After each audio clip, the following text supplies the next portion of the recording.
4, 3, 2, 1. Kelly Slater, we've been talking about doing this for how long? A couple of years. It's been a while, man. Thanks for having me. Thanks for being here. I'm glad we finally got a chance to do it.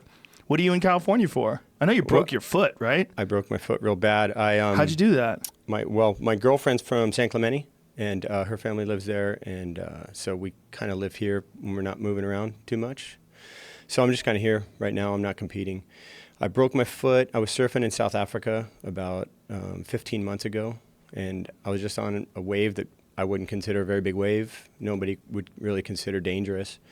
And it all kind of closed out, which is, when it all breaks at once. I just pulled in the thing because I was going to sort of wash in on the rocks right where that was and change boards. And I was practicing. I had to compete in about 2 hours from then. So I was just testing out different boards. For some reason, I wasn't riding the board. I was planning on riding competition. So I was going to come in and change and switch to my normal board. And I just pulled in this wave and I kind of hesitated. Like usually you either ride those out and stay on your board or you jump off. And I was kind of between the two. And I kind of lifted my front foot off and my back foot. My leg was straight because I was kind of I think I was going to jump off. And as my leg got locked back straight, the board flipped in against the toes. And it just broke the top of my foot in half. Oh. Like immediate. Like there was. Oh my God. Yeah. We're looking at a photograph of the x-ray right now, and it's like every bone is snapped. Well, what you can't see, are you aware of the Liz Frank joint? No. Which is that's where the first big metatarsal comes together, so that first big joint on top of the foot there. Why is it called the Liz Frank joint? Liz Frank was a doctor, I think, is what we could look this up. I think that was the person that did the original surgery, which when you used to break your foot in a stirrup back 100 years ago, they used to cut your foot off. Oh, God damn it. Yeah, so that was that was kind of how this sort of joint got famous. But normally what happens is those two bones right there, the first and second metatarsal, can either spread or converge one way or the other. And that's usually what a Liz Frank fracture is. I had the best of the three, which is I had a crack. You can just see on the right side of, if you go down with the cursor right there, just a little lower, there's a little crack right there on that corner up. And then the next one broke across. You can just see right there, it's cracked across. And then, so it kind of went in a line up and across the foot. And then the other two are just destroyed. Yeah, the third one displaced. The fourth one shattered into about 8 pieces. The doctor said he lost count putting them back together. And, you would know from injuries, the problem with when there's shatters of bone, they're not getting the blood flow. So it's not like a 4 or 5 week repair job. It's that was 9 months before that thing was back together properly. So when they do that, how do they piece that shattered one back together again? Delicately. And they put a mesh over.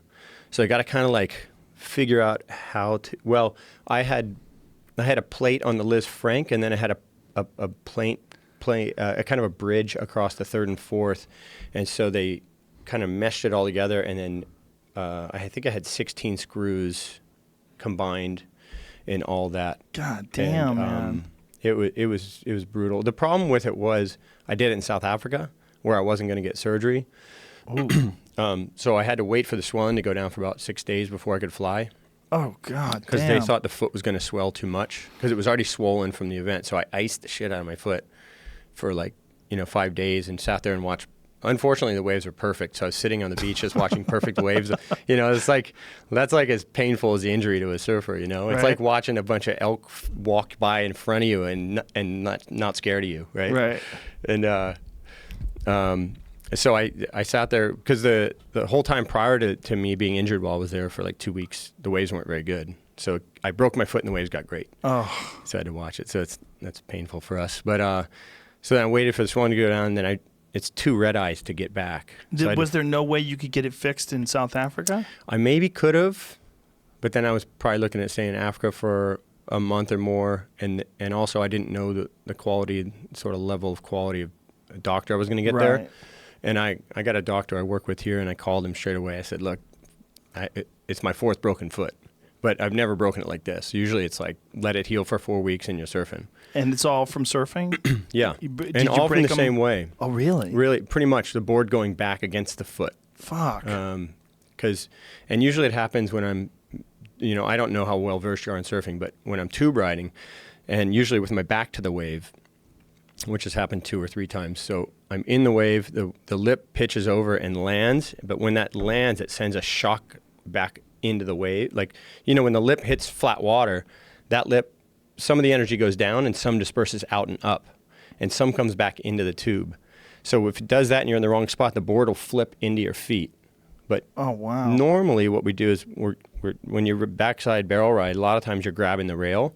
So you kind of have both your feet and your hand on it so you can handle that shock. Mm-hmm. But if you're just going no hand backside, it's usually a pretty big, intense barrel. And so that lip has a lot of energy in it. It shoots a ton of force back towards you. And if it hits your board just wrong, it can flip into your foot and break it. Do you know anybody else who's broken their foot like you, like that? Not this bad. One guy on tour broke his foot pretty bad, requiring surgery this year.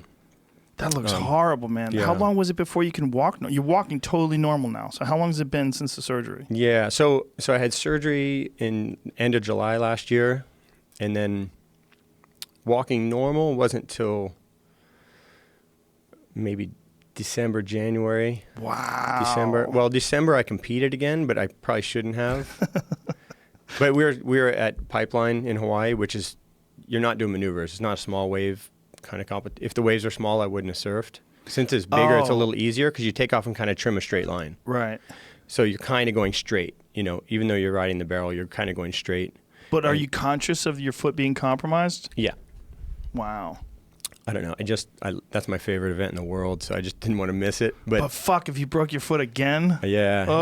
But then, you know, the bones were pretty good back together then, and I could walk somewhat without pain. And if I put myself in a real vulnerable position on a wave, I would kind of maybe jump off. You know, I wouldn't really push it. It's not worth winning a contest to break my foot again. But I'm sure. To be able to surf Pipeline with no one out is kind of worth a little risk. Now, when you are healing, is there anything they give you that can accelerate bone healing, or is there any supplements? Or a lot of it is kind of, I mean, it's the furthest place from your heart, right? So, and it's down at the bottom of your body. So you got to kind of get that foot up. Like a lot of times I'll sit against a wall and elevate my foot and let it completely flush out. You know, when you're a kid and you kind of hold your hand and somebody pushes all the blood out of your hand. You ever do that one? No. Oh, it's like this trick where somebody holds your wrist, your arteries, so no blood's going in. You push all the blood out, and then you let it go, and it's like a little spider web. Feels like if somebody goes like that, it feels like a spider web. I think I did do that when I was a kid. Yeah, so I just forgot about it. I just kind of imagined that's what I was doing with my foot up, and like, oh, okay, all the blood's getting out of my foot now, and But did you research whether there's something that accelerates bone healing, or you can use magnets, some magnets. Yeah, some people believe magnets help increase the circulation, and thus the especially a rotating magnet, because it kind of creates a force field around your foot. Really?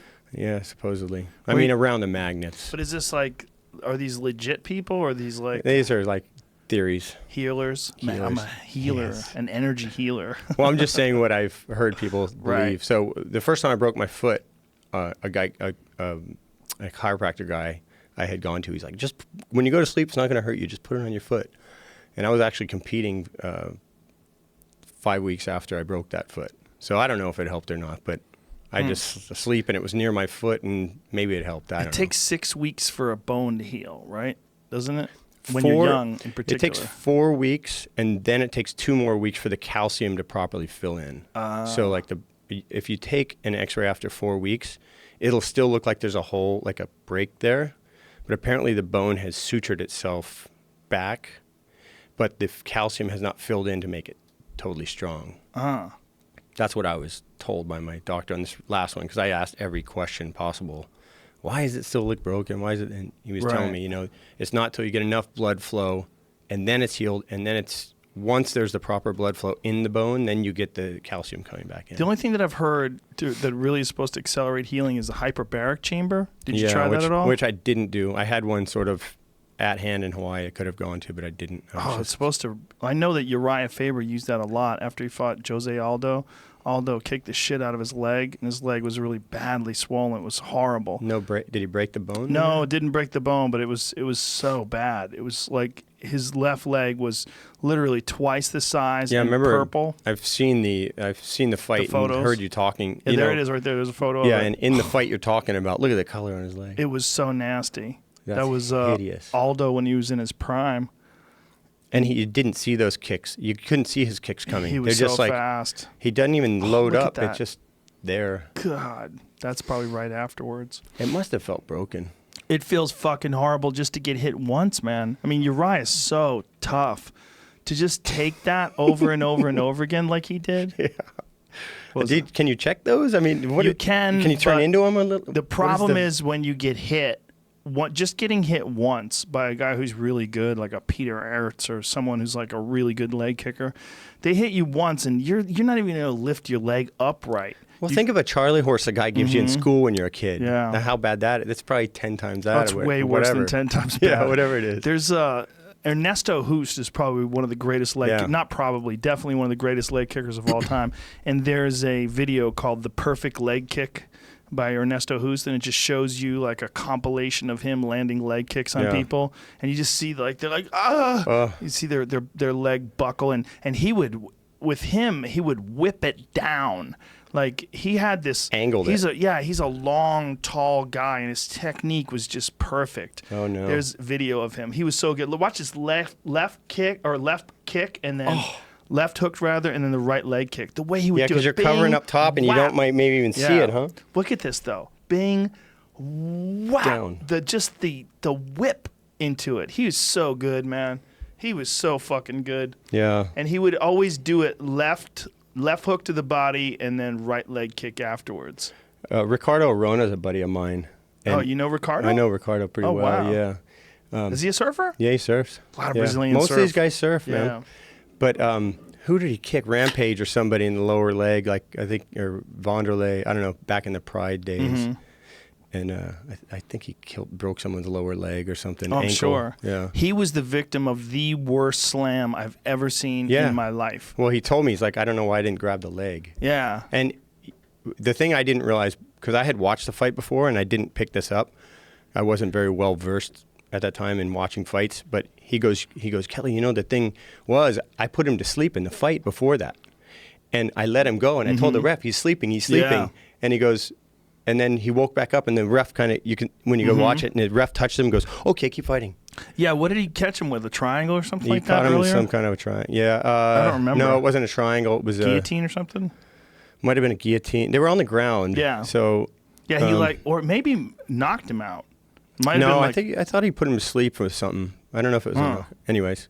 Yeah, but then Rampage woke up. Yeah. And then kept fighting. And the ref's like, go ahead. Yeah, well, Pride was crazy. Yeah. They would have let you fight to the death. I went to, was it a K1? I watched Kid Yamamoto and Hoyler fight. Oh, wow. And, I had run into Hoist the night before. I just saw him at a bar. And he's like, hey, what's up? And I'm like, oh, I'm leaving. I'm going to fly out tomorrow. He goes, no, you got to come to my brother's fight. So I went to the fight, and then Hoyler got knocked out, man. It was hard to watch. Who did he fight? Hoyler fought Kid Yamamoto? Yeah. Oh, that's right. That's when Hoyler was 2005. Yeah, he was getting involved in MMA, and he really didn't have any striking. Yeah, he was out cold for a couple minutes. I was like... Did they just offer him a shitload of money? Like, why did he decide to take that? I don't know. I had never met Hoyler at the time. He fought a bunch of people. He fought Sakuraba, which is really crazy. And Sakuraba had him in a kimura with his arm way behind his back, and they stopped the fight rather than let him get his arm broken. Yeah, because he wasn't tapping. Yeah, but he was like, I'm really flexible. Like, I wasn't going to tap. Yeah. Like, I can do that. But, yeah. I see some of these yogis. I follow this yogi guy, and I think this guy named Goku Lakandra or something, and he puts these poses up, and I think if this guy did jiu-jitsu, there's no way somebody could tap him out, because he's doing the craziest. I don't know how I've never seen somebody put their body in these contortionist positions, and you just wonder if somebody who's a real, true contortionist, if they knew jiu-jitsu and how to escape things, if they could ever really get tapped with like arms. I'm sure necks or guillotines or whatever. But what do you got here, Jamie? Oh, there was a guy. I thought you were showing us something. There's a guy named Ray who was. Oh, Jesus. This guy. Yeah. Look at this guy. Wow, that's insane. Did you follow this guy? No, I just found it. Yeah. Oh my God, that's insane. Well, he does these poses where he's balancing on his elbow, and then the rest of his body's in these poses, It's insane. Whoa. These hand poses Look and at stuff. that one. And go above that, right there on the right, the far right, Jamie. That thing, that one. When he's on one hand. It's amazing. That's fucking nuts, man. Yeah, this kind of stuff. And the strength and the amount of time you got to take to learn these things. I mean, that's a sort of a martial art in itself. Oh, yeah. Well, there's a guy who's a famous jiu-jitsu guy who once said that yoga is a martial art that you do against yourself. Yeah. That's a great quote. That's how I quote it. There's my friend Ray is he was a lead singer of a band, Ray Capo. He was a lead singer of some punk band and then became a yogi. Yeah, and we used to call him Yoga Ray. And he would come to 10th Planet, and he could move in ways that you're like, what the fuck are you doing, man? Like his body was he had so much dexterity and flexibility. It was impossible to like hold him in positions. Yeah. Like he just could move you're so like, wait, well. you're 2 belts below me, but I can't pin you? Well, he was actually a very high-ranking guy, too. Was he? He was really good at jiu-jitsu. Well, that's and on scary top too, of that, right? he had this crazy and he also had amazing breath work.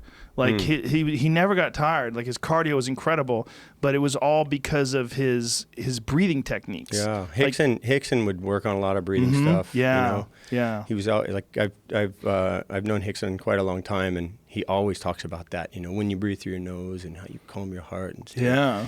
You know, panic breathing through your mouth is what they would call it. Yeah, when you panic breathe. You know, most people when they're tired just like but he was always about controlling your breath. Yeah, and he was like, you know, prior to Wim doing his thing and becoming sort of well known, Hickson would go sit in cold, ice cold streams and just breathe real calm through the nose and control the.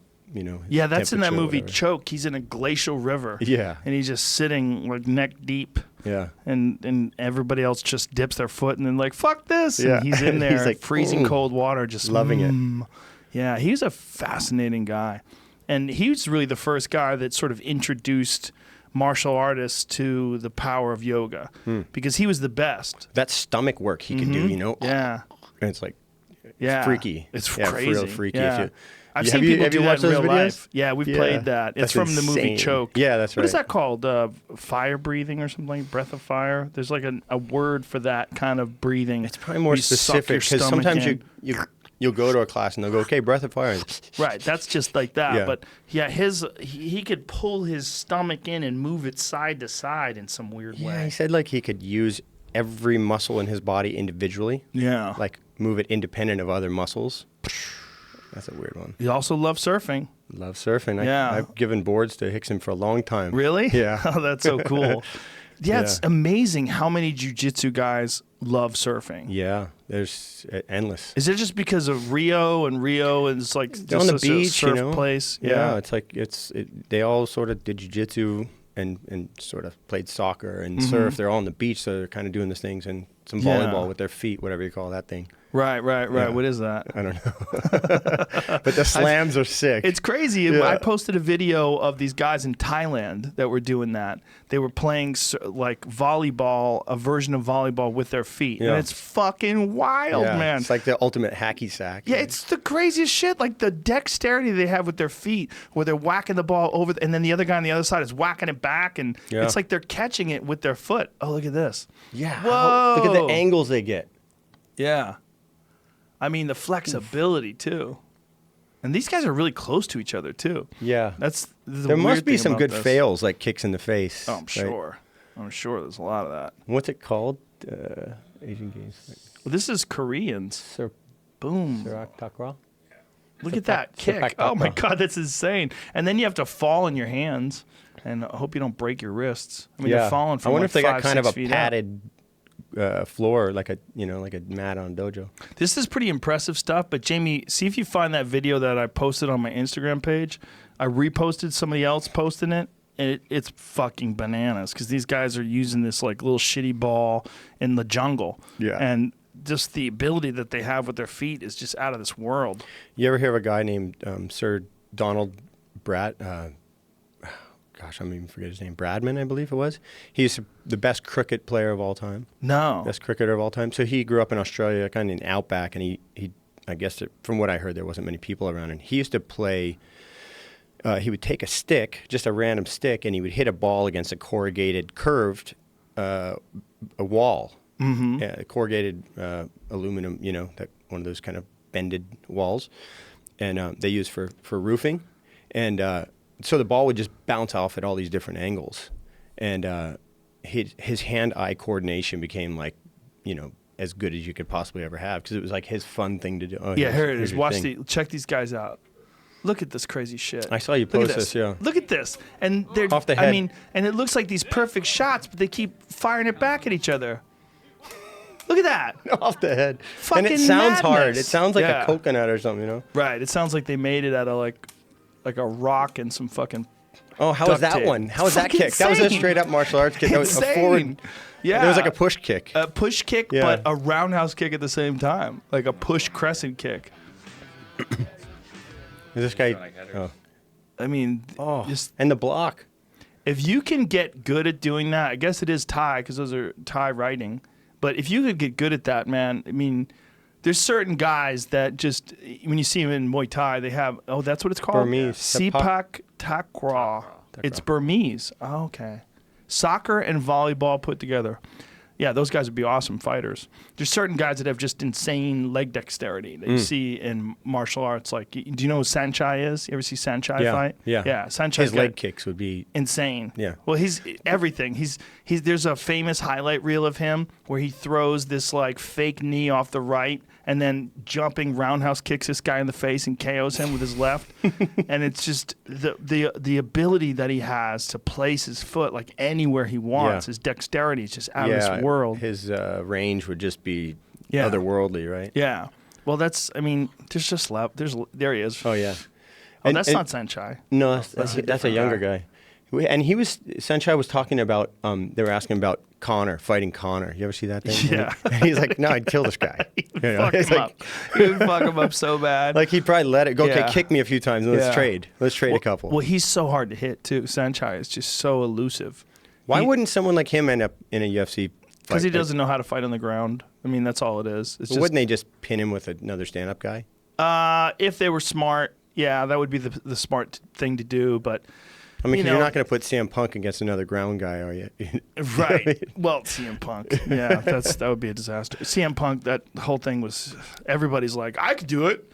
You watch CM Punk, you're like, fuck, I'll fucking fight. Like, yeah, but they won't give you those fights. CM Punk's probably a lot tougher than the average guy anyway. I mean, I don't know. I don't know fighting, but, not than the average fighter. No, not the average fighter, but maybe the average guy in a bar. Right. CM Punk is a real nice guy, and I don't want to say anything bad about him because, I mean, the guy gave it his all. He really did. Totally dedicated. Not he ate some humble pie, and he was totally cool about it. He was. And he was cool about it the first time, and he was cool about it the second time. Yeah. He's a real good guy, but he doesn't have what I would call talent. Yeah, the skill. But he just moves wrong. It's just, he doesn't. You could see him against Mickey Gall. He came in and just went, over the top, and he was probably so nervous, too, never being in that situation of a real fight. Mm-hmm. I mean, he's been in front of the crowds, but... That was a nightmare. That Mickey Gall fight was so ridiculous. Mickey Gall's fucking good. He's really good. He's fucking good. Dangerous. And to have a guy like CM Punk that doesn't have a back... It's not like Brock Lesnar. Like, Brock Lesnar came into the UFC. He was a national champion as a wrestler. He's a fucking gorilla as a human being. Just a freak athlete. Yeah. CM Punk is a regular guy. Yeah. Like, he's not, there's nothing freaky about him. He doesn't have crazy power or weird speed. You don't see him and go, that guy looks super scary. Right. For a guy his size or anything. Well, I mean, there's guys that don't look, like Sanchai himself does not look like a freak. That guy's freaky. Though. Yeah, he's so freaky. Yeah. But when you see him, he looks like an athlete, but he doesn't look like, it's not like Roy Jones Jr. in his prime or something. When you see him, you just go, Jesus, look at this fucking guy. He was just... I mean, he's just so good. But a guy like CM Punk, he didn't have a background.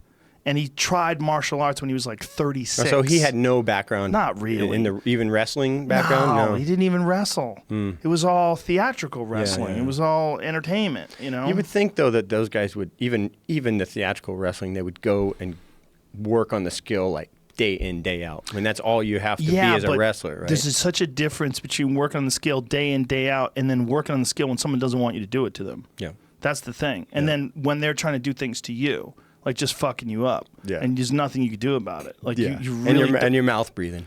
Your mouth freezing. Yeah, everything's wrong. Yeah. But I mean, I'm sure he made a ton of money, and he tested himself. The guy. Yeah. I mean, give the guy some credit. He really did test himself. Yeah, I think it was a good thing for people to see. Dana and everyone to see too. Like, oh, okay, we're not going to do that. Let's not put someone in that position. Let's not put ourselves in that position. But they were talking about like Logan Paul fighting the UFC, and he was like, Logan Paul will get killed.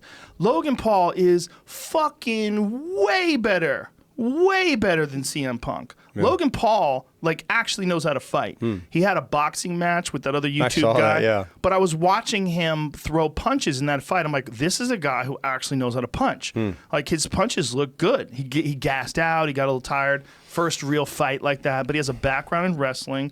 And he actually can punch. Like I was watching him punch this guy. I was like, that's a guy who actually knows how to throw punches. He knows distance and timing. He knows how to connect. I mean, he doesn't look like Canelo Alvarez or anything crazy, but he looks like a guy who can actually punch. Well, you can give him a break on that. But Dana's like, have him fight in the UFC he would get killed. Like, well, you had fucking CM Punk fight. This guy's way better than him. He really has a background in fighting. How does that dynamic work with you and Dana? Where, with something like that could be seen if somebody's a little triggered or a little sensitive, they might get a little bit like angry at you saying something like that. You know what I mean? Dana's the easiest going guy ever with that kind of shit. He doesn't give a fuck. He look, me and him have been friends for like almost 20 years. We've been friends for a long time. Yeah. And I've been working for the UFC. I mean, I started working for the old company in 97. I started working for them. That long ago? Yeah. Jeez. And then the new company, I started working for them in 2002. And I was friends with Dana before that. It's just, he knows my heart's in the right place. But he also knows that if I wasn't honest, nobody would listen to me. Yeah, that's the thing I enjoy watching the fights and listening to. You're critical in a fair way with people, I think. I try to be. Yeah, when you critique what somebody's doing, it's like if they listen the right way, it's probably going to help them. Well, I definitely don't say things that if I don't know what I'm talking about, and I don't say things that I don't mean. Yeah. But if I see something, and I've called at least 1,000 fights. I don't know how many fights I've called. Probably more. Yeah. And I've seen some of the greatest fights of all time up live, in close, right next to the cage, I've seen a lot of shit. So if I'm saying something, it's probably because it's right, or I mean it. Yeah.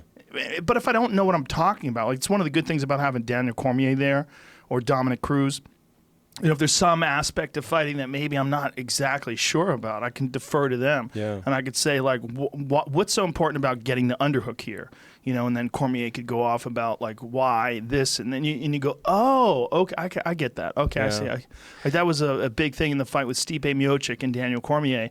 Dominic Cruz was explaining how important it was that Cormier kept pummeling. He kept shifting positions and pummeling for underhooks, and that was one of the reasons why he was able to land that big right hand, because he was never static. He also had to wear some to get in there, too, didn't he? Yes. I mean, he was, like, right in Stipe's face, and Stipe was like, I mean, that was such a great match, even though, obviously, it didn't last very long. But yeah. I mean, he took a few on the chin real hard to get in there, and for Stipe, that's got to drive him fucking crazy. Like, he's been tweeting a lot. Why wouldn't he get a straight rematch straight away? I mean, there is even supposedly talk of McGregor getting a rematch when he got pretty much handled everywhere. I don't think there's real talk of McGregor getting a rematch. I think the real smart money is on Tony Ferguson fighting Khabib next. That's the smart money. I think really hope that Dana's happens. Been saying that. I 100% believe that Tony Ferguson deserves. I don't think Tony Ferguson should have ever been stripped. Yeah. I think he should still be the interim champion. I mean, the guy fell while he was doing press and tore his knee apart. Yeah. 6 months later, comes back and destroys Anthony Pettis in a spectacular performance. What a fight! Woo! But Pettis was great too. Fuck yeah, he was. But he clipped him. Tony's just a warrior. I mean, his cardio never runs out.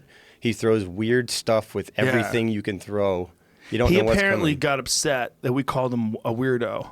Like, I guess he's sensitive. He apparently got upset. I said he was a brilliant weirdo, like when he was on his way to the cage. But I meant that 100% complimentary. The guy wears ankle weights at the weigh-ins. Yeah. Like, I don't even know what. I mean, he uses a Wing Chun dummy. He sets up all of his camp, like his training equipment. He sets it up himself. He puts the mats down. He builds his own like heavy bag hangers. He puts up like chin up bars, all that shit. He does it himself. He's like, I think weirdo sounds like it's unfamiliar to the average training regimen. Yes, that's what I meant. I meant it complimentarily. Yeah. I'm a huge fan of that guy. I am too. I think he's awesome. I also think that he is the toughest test for Khabib because of his cardio and because of his versatility, because he could fight really well off his back. I mean, he submitted Kevin Lee off his back to win the title. Yeah. He's got a fantastic Darce choke, and his ability to hold guys in his guard and recover if he gets clipped. I mean, he's the most dangerous guy at lightweight for Khabib, I think, in my opinion. Yeah. He just never gets fucking tired. It doesn't even make sense. Yeah. And Eddie, Eddie trains him. He's one of Eddie's students. Eddie says he's never seen anything like it. He said this guy works out 6 hours a day, full clip. Everybody else is exhausted. He keeps going. They're doing sprints up the hill. Tony laps everybody, keeps going. Yeah. His cardio's off the charts. It's freaky. I wonder if that's a Mexican thing, too. I think there's a lot of Mexicans that have amazing cardio. I really Mayans, do. Right? I don't know what it is, man. I mean, if it's a running thing for sure, but I mean, if you go back to maybe like Julio Cesar Chavez, eats tons of maca. Maybe. Gilbert Melendez said that once too, that it's a Mexican thing, this cardio, because Gilbert's always been known for his crazy cardio. Yeah. I really wonder if there's like certain ethnicities that have an advantage, or at least a better starting point. And then it's all hard work from there. Yeah, maybe there's some genetic thing you can prove from the way the blood holds oxygen. Diego Sanchez, he's another one. Diego, yeah. Insane cardio. Yeah, I mean, I don't know. I mean, it's a fun thing to think about. I mean, you go back to boxing in particular. I mean, how many great boxers had fantastic cardio from Mexico? You know, Chavez in particular, Julio Cesar Chavez would just wear guys down. The volume of his punching, it would just never stop, just constantly on you, constantly moving forward, bobbing and weaving and throwing shots. And sometimes as an athlete, like if you're a boxer, you'd have to, even if you didn't have that, you'd have to dig deep and pretend you had that. You know what I mean? Because that starts wearing on the other guy. Like, this guy's never going to stop. Yeah. You know? Like I had a situation once. I was super winded. I was really tired in a heat, surfing against a guy in Tahiti, and this heat ended up sort of being like a world title heat for me. And I was losing with like 2 minutes to go, and I ended up in this paddle battle against a guy, and he's a good paddler and pretty fit guy, and we're like head to head. And what happens? Whoever gets back out first, deemed by the judges, gets priority over the next wave. They can have whatever wave they want. And with 2 minutes, 3 minutes left in a heat surfing, that's not a lot of time to get a wave. If the wave comes, you got to be the guy that has priority for it. And we're paddling, and I could feel him just for half a second kind of let up on his paddle, like, okay, I'm getting ahead on this guy. And as soon as he did, I paddled harder. And I was like, to show him like I got more. And he gave up. And I got it. And then I needed like we score out of 10 points, and I needed like a 9. I got like a 9.4 with 30 seconds to go or something. Wow. I didn't have that in me. Like physically, I was like, I want to quit too, you know? But I was like, I got to poker face this guy and make him think I got more, you know? And I really didn't. It was just that choice. Like, I don't care. I'm going to get out there with the lungs burning, and I'll feel bad for 30 seconds, whatever. Yeah. You know? But sometimes I would imagine boxers try, or MMA guys. For sure. I don't know. Sometimes you can't bluff that, but. Right. Sometimes you can't bluff it. But yeah, for sure, it does come up where there's an edge one way or the other. That's a big thing with Ferguson, that pressure that he puts on guys. Yeah, he just never gets slow. You know, if you watch the Gustafsson-John Jones fight too, John late in that fight, you know, there could have been some doubt in some people who's winning that fight or whatever. It was a close fight. But it looked like John just started pouring it. It was 3-1 strikes in the last couple rounds. You know? The last rounds won him that fight. Yeah. And by all accounts, John wasn't in shape. By all accounts, John really didn't train for that fight and didn't take Gustafsson seriously and kind of half-assed his training camp and still pulled it off in the championship rounds. That guy's unbelievable. And they're going to rematch. They are, right? Yeah. That's January? Yep. The December card, it's January, New Year's Eve. You know, basically, I think it's the December 29th. 29th? Is that what it is? Fantastic fight. And because I think Gustafsson's way better now. You see, when Gustafsson knocked out Glover Teixeira, I mean, he just looked like, that was like a video game combination. That was brutal. Yeah. So I think that fight is, that's That's going to be one for the ages. And that for John to be his comeback fight and for Gustafsson to be the rematch that he's asking for forever. And it will be for the light heavyweight title. They're going to strip Cormier. Are they? Yeah. Well, because he's going to fight heavyweight, isn't he? Yeah. I mean, he's fighting Derek Lewis in December. Is that a weird fight? Well, he's number 2. He's number 2. Obviously. I mean, if you look at the rankings, it's not. If you look at Derek Lewis is obviously unorthodox. But he was just getting mauled in that last fight. It doesn't matter when you win. I guess it doesn't matter when you get that last punch into it. Well, it's still the power that he has can change the course. And I'm not talking. That guy would murder me with his finger. You know, like, why am I even talking about this? Well, he's the number 2 contender. You know? I mean, he really was the number 2 contender headed into that fight, and then wins. I think that guy was the dark horse of the division. Yeah. And so for him to knock out Alexander like that, I mean, that was a giant knockout. Yeah. And to get his ass kicked for 3 rounds. Respect to Alexander, though. Yeah. For staying in the pocket, fighting out with 30 seconds to go when he's clearly winning that fight. Well, he got hurt. He got hurt a couple times in that fight. Did he? Just yeah. There was one time where he lost his mouthpiece and he tried to give it to Derek. Right. Yeah, that's right. I think he was on Queer Street. I don't think he knew what the fuck was going on. Because Derek hits so hard. Even if you don't get knocked out, you're probably like, oh, even a glancing blow, right? Yeah, you're probably like, what in the fuck? I mean, think about the way he knocked out Travis Brown, the way he knocked out Gonzaga. And Derek would be even better if he didn't have a bad back. Derek's got a fucked up back. So why does he want to? That's 3 fights in 6 months? Or what was the last fight with Ngannou?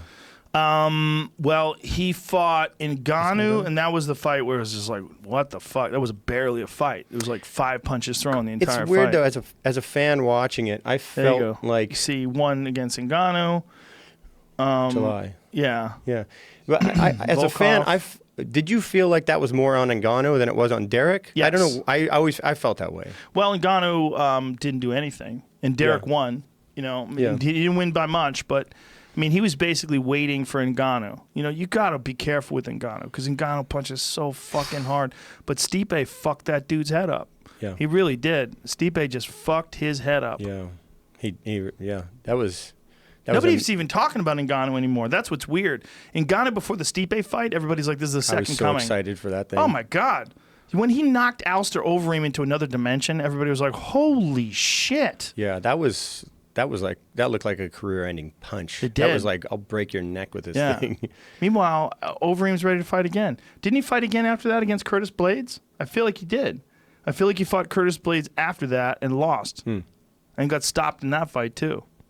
Yeah, I mean, look, Ngannou hits fucking hard. Yeah. Like, harder than anybody has ever fought. I mean, But not when he's mouth breathing in the 5th round, but right? It didn't matter because he gassed himself out in the first, and he really wasn't prepared for a full game. He really didn't think it was going to go to the ground from what I heard. Yeah, he thought I'd catch this guy That's and what whatever. I think he thought. I think he thought he hit so hard that Stipe was going to be in front of him. He's going to hit Stipe. He's going to be the heavyweight champ.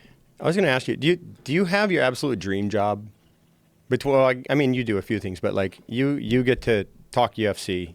You're a black belt under Eddie, right? Yeah. And so, like, you've kind of found the perfect job for yourself. It's a great job. Because it's a lot of I can fun. tell when you talk about it, you just love it so much. Like, I love surfing. You know, I live, eat, and breathe surf. Every day I wake up, and the first thing I do is look at where's the waves in the world. Do you think when you retire, you'll do commentary? Maybe a little bit, yeah. Maybe a little bit. But I don't really want a job. When I retire, you know, I've been on a pro tour pretty much since I was 19. I'm 46. I took about 3 years off, but I would still compete a little bit those years. What is the high end of the age limit in terms of like when 46. A guy can really compete? Like right now? No one's ever been my age on tour. Really? Yeah. No, I think the next oldest guy on tour is 38, and he's retiring this year. Wow. When I got on tour, the oldest guy was 28 years old. Holy shit. Yeah. It was like there was a real, you know, I would say in the 80s, there wasn't like, it didn't look like you could make some money and if you were a top 5 guy, but it didn't look like you could have like this crazy career. So guys weren't thinking longevity. They're like, let's go have a freaking good time. Right. Travel around the world and get paid for it for a few years, and then we'll figure out a job after, or maybe we'll have enough money to kind of live real humbly. What is the difference between how you prepare and other guys? Is it your diet, strength and conditioning? Like, what is it? I don't overexert myself very much. So my training aside from surfing isn't a lot. I feel like I retain enough strength to be good at what I need to. So you don't burn yourself out. I don't burn myself out, you know, because like the oldest people in the world weren't athletes. You know, Mm-hmm. they're kind of people who didn't burn themselves out too much. Right. So my theory on longevity is like, don't overdo it. I don't need to necessarily be overtrained for what I do. A lot of the skill, a lot of the winning that I do competitively is from a skill.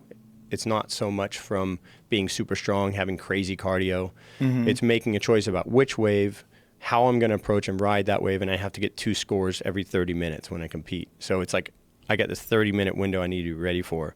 I don't need to be like in crazy shape because. So what is it that held other guys back in the past? I think there's a number of factors. I think you have to naturally be really competitive. Like when you were born in your home, somehow you had to, maybe you needed something to prove. You know, I was kind of like, you know, growing up, I sort of look back at it and kind of laugh. Like maybe I couldn't get the girl I liked because she liked an older guy, or, you know, we didn't really have any money in my family, so I wanted to make some money. I had an older brother who kind of picked on me, but I hung out with him and played football with his friends that were all 3 years older than me, so I had to be strong. You know, I had to be tough and fast. I had to be smart. That's the case with a lot of guys, older brothers. Yeah. Older brothers that they couldn't really compete with, and like, this motherfucker. And so every night it would just eat away at them. Yeah, I think it did. And there was always that, you know, my brother and I think we have a pretty good relationship now. And I don't think he would disagree with me that we kind of didn't get along for 20 years or more. We sort of hate each other. That's a long time. Yeah, but, you know, from the time we were teenagers, we kind of grew apart. You know, I sort of started doing real well competing on the world stage, and he sort of stagnated. And we just, you know, people and families have different dynamics. You know, each child has a different dynamic, whether they're the first or I'm in the middle of 3, all boys. Our younger brother was 6 years younger than me, so he was kind of out of the loop. When we were teenagers, he's still a little kid. So we weren't really competing with him, but he saw us competing against each other in maybe a few ways. And it kind of turned him off to surfing. So he didn't start surfing until he was a teenager. Oh, and, wow. And when he did, he rode longboards. And we're both shortboarders, like, you know, more competition kind of guys. And he loved kind of the old throwback, the 60s and 70s surfers on longboards or on single fins, which is like not a modern board at all. And why would someone choose one or the other? Longboards or shortboards? Yeah. It's a real different skill. Longboards are kind of easier to just get up and ride a wave, but the skill you have on a longboard is more it's more ballet than it is gym or something. You know, it's not like big maneuvers. Mm-hmm. It's more like gliding on the wave, looking like you're not trying hard. It's more of a dance, if you will, than it is like some kind of athletic skill. And, you know, shortboarding is just, you know, you're going for aerials and lots of different sort of fast maneuvers, really riding in the pocket of the wave. Whereas longboarding, you're looking for a different kind of, you ride a different kind of wave altogether. You really don't, most of the waves we ride for modern shortboarding and competition aren't waves you would ride on a longboard because they're too hollow, they're too quick and fast, and you can't fit a longboard in the same way. So your brother just kind of took it up more for the fun of it and the aesthetic of it? He literally was at the beach one day. His story, he was about 14 or 15, and we always try to get him to surf. And when he was about 8 or 10, I took him surfing one day at our local break at Sebastian in Florida, and I pushed him on this wave, and he ate it and was underwater a long time. It kind of freaked him out. Not a long time. I mean, long time for an 8-year-old, like maybe 10 seconds or 8 seconds, you know, when you're out of breath. A little freaky, like you don't know which way is up. And he kind of quit surfing, and then when he was like 14 or 15, he's at the beach, and this guy, he really respected this kind of older guy. He's like, hey, I'm going to run somewhere where you watch my board. He had a longboard. And he said, will you watch my board?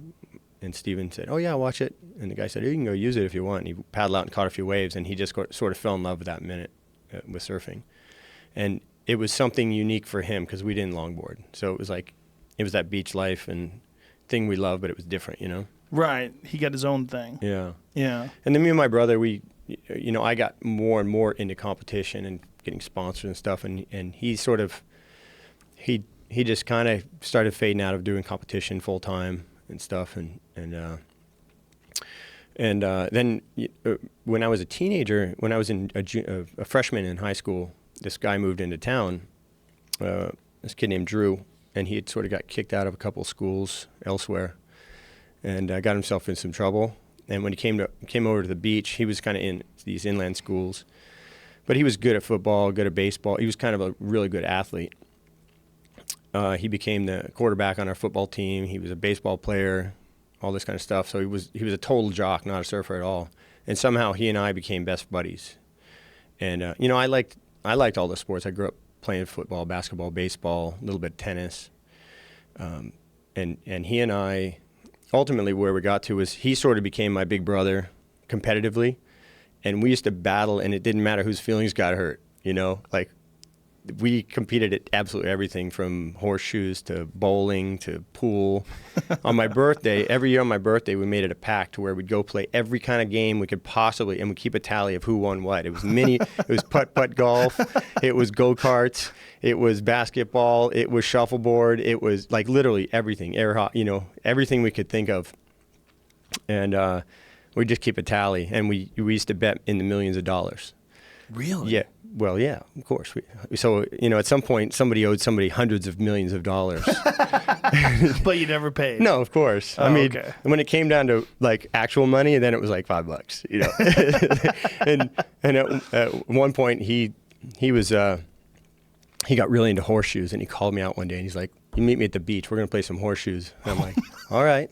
I'm like, "But I'm not playing you unless we're betting some money, like some real money." And he's like, "All right, bring some money." And at the end of the day, he ended up owing me about $160. And he's like, "You fucking tell my wife I owe you, I'll fucking kill you and I'll never pay you." He's like, "I don't have the money. I can't pay you that." He's like, "So I'll pay you like $20 here and there as we go." But Drew he beat me at everything. He was better than me at basically everything. And so it was like that at ping pong too. On my 18th birthday, I like to call it the night of upsets because it was the night that Mike Tyson lost to Buster Douglas, and it was the night of February 10th. My birthday's on the 11th, but they were in Tokyo, so they were on the 11th fighting. Tyson lost. Drew shows up at my house with a ping pong table, and he says it was like my birthday gift. All my friends bought me this ping pong table. My mom, my 3 buddies, and Drew beat me 17 straight games in a row. And I started crying. and I think he ended up letting me finally win the last game so we could go to bed. And it was like 2 a.m.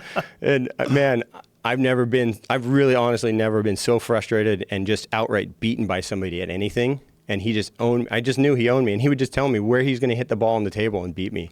Ping pong is a serious skill. Like the It's a people that are skill, yeah. really good at it.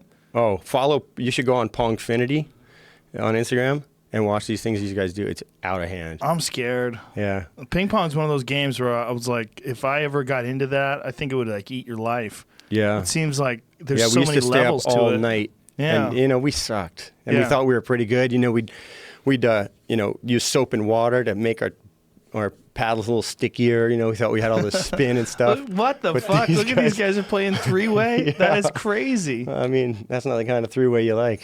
You know? It's a strange And they're sport. smashing, and they're just smashing the ball, and it's.